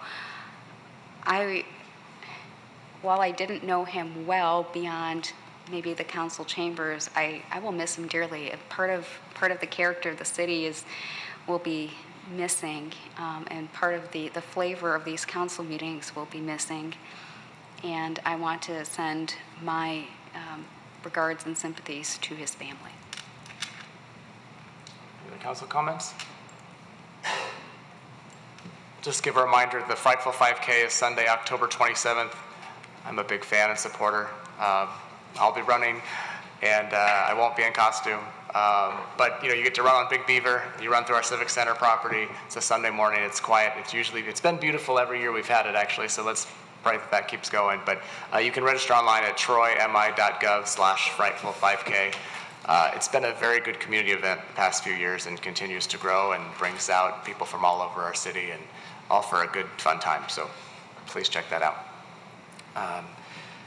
Next on the agenda are reports. Would anyone like to speak to any of the reports? Councilwoman Hoderick. Yes, I wanted to point to P2B, the Forensic Accounting Investigative Corrective Action Plan, and an item in there that gets at a process of how we receive memos and information from the city manager. And one of the frustrating experiences we had was learning the inaccuracy of a memo that came from our previous city manager that had been changed unbeknownst to the other department heads whose names were on the memo. This is just one example of one of the things that we were contending with and not knowing. And how do you know as a council member when you've come that what's represented there isn't the best reflection of the entire staff? The forensic audit talked about that as well. That is being addressed and a process is being put in place to prevent that from happening in the future. And it's one of the paybacks of the investment we made in that probe. And I, as someone who was very frustrated to learn she had been lied to and voted based on a lie at one point, I can tell you that there's tremendous value in that. Also, kind of related to that, the P2F, Mayor Pro Tem Baker last time had the wisdom to take a raucous and difficult conversation and work to come to a consensus approach. To continue a conversation, I think, is very important, in that I appreciate that you're fighting to hold us accountable for ourselves. And that's a tough thing to do, and he's been like a dog with a bone on it, and he had a proposal. We had unanimous vote here to move forward with that, and then the next meeting we kind of imploded upon ourselves. And I think some unfair judgments were made of you, and I've had a lot of time now since to think about that, and in the meantime, you had the consensus idea to ask city administration for thoughts on maybe a different version, since that last version wasn't well received. And that is in our council reports, and when I look at it and I think about all the conversations we've had, and I'm sorry they've been difficult and if people are frustrated by watching us, but it's good that we're doing it, and that we're fighting to do the right thing. And I think some of us are feeling frustration that trying to do the right thing somehow feels wrong. And the right thing is for us to learn about how we could have done things differently. And I can sit here and I could speak them in here, my opinion, or we can make sure we have an objective view of that comes forward. And I'm really grateful that you asked for, can you have a conversation with Plant Moran, and you see in this memo that city administration did and some of the thoughts that came back. And in the course of forcing you to continue to reflect on this with us, I'm sure city staff would like to move on, even though we're trying to hold ourselves accountable. And I think this really is about us at this point. And Plant Moran interviewed our employees and fulfilled the scope that we had at that time. We need to be interviewed so that it can be captured what our experience was. And at the bottom of page 3 of the memo in the report, based on public reports or public records, there is no evidence the city council engaged in monitoring the former city manager and or evaluating his performance again before terminating his employment. And that created the sense of, because there's a perception that there weren't attempts, a perception that we weren't doing anything. And several of us were trying to. I'd like to learn why we failed at that. I'd like to have that honest conversation with an objective person, personally more than willing to do that. And next meeting, Mayor Pro Tem Baker, you bring this legal perspective on it. I did work in corporate investigations. I don't pretend to be an expert, but I have some experience. We can maybe talk about the blend of these ideas, and next meeting, I think there's a way forward that does not burden the staff with additional interviews. They have a lot of work to do and they need to move on. I think there's a way forward to build upon the work that we invested on from Plant Moran, and to do it in a good faith way, holding ourselves accountable. And I guess I'd like to commit to working on that in the next couple weeks. I wish I could have accomplished it over the weekend. I'm a new grandma, and I was horribly distracted all weekend, so I didn't get to it. First-time grandma. But it's not like we have to be in a hurry to do this. And maybe with a little time, some of the emotions will subside and we can move forward constructively. And I really appreciate that you did. I appreciate the work the staff did, and I'm glad you provoked that to happen. And I want to look at that more closely. Thank you. Any other comments on reports? I'll go. I have two, actually. First is the P2E, the City of Troy Volunteer Firefighters Incentive Plan, the actuarial evaluation. It was a riveting read. But I appreciate the forward movement from city management. You put together a timeline plan a few meetings ago, and I know that our volunteer firefighters are very happy to see things showing up in agendas, and I know based on that previous timeline we'll be meeting about this soon, hopefully, and moving forward. So thank you for that, and I know they thank us as well for that. As for P2F, the City Council investigation, I think a lot of the ire comes with the word investigation. It gets thrown around. It sounds more nefarious than it needs to be. If you say you're investigating, and then it turns into allegations of a witch hunt or something. A city council ethics probe, I think, is probably more appropriate language for this. Obviously, the investigation word comes from our charter and the powers granted in there, and that's where my initial referral came from. And I appreciate the words Councilwoman Hoderick had stated, and I have been working hard trying to find the right solution for this. It's not easy. It's not easy for any of us. It certainly wouldn't be easy for me. But I do also agree that there needs to be some kind of closing of the circle on this issue, and the missing link is council being at least interviewed, talked to, having the opportunity to share their thoughts and concerns as we look back and reflect on what has happened over the past few years.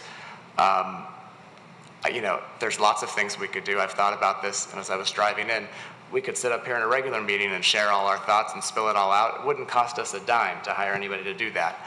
I don't think that's the most effective and efficient way to do it.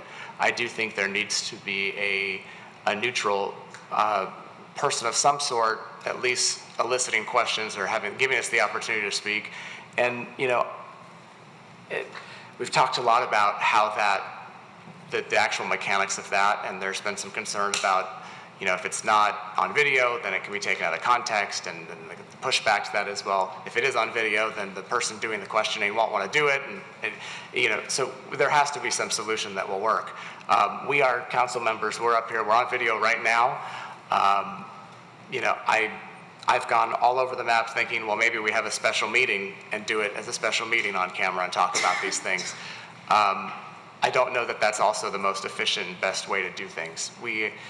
We need to, though, in my opinion, for transparency, for trust, for proper ethics, continue this so that we can move on in a healthy and positive way. I think that, the past couple weeks, my phone rang off the hook. I got emails. I got people approached me saying, please don't stop this investigation. We do want to have, I said the investigation word again, please don't stop whatever it is you're doing.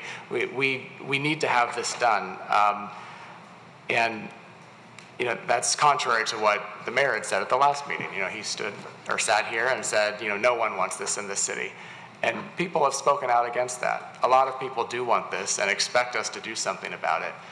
And I recognize there are some people who are less concerned about this issue, but everyone needs to recognize there are a lot of people who are very concerned about this issue, and we need to address those concerns.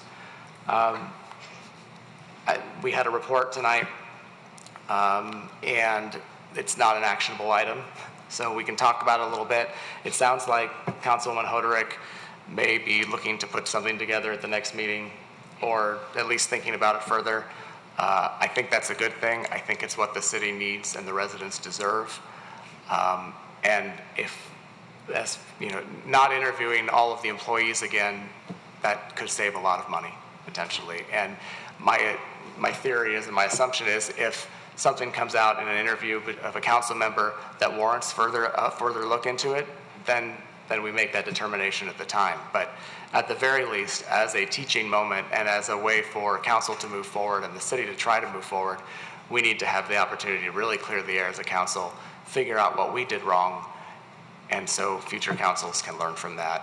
And I think that we can do that in a kind, respectful, and financially efficient manner. So I look forward to seeing you bring something forward, maybe. If not, maybe I will. Any other comments on the reports? All right. I don't see anybody has signed up for public comment for items on or not on the agenda for members of the public outside of Troy, which means there's no response from City Council or City Administration. So we do have a closed session, so I will recess into closed session. We'll meet in the boardroom.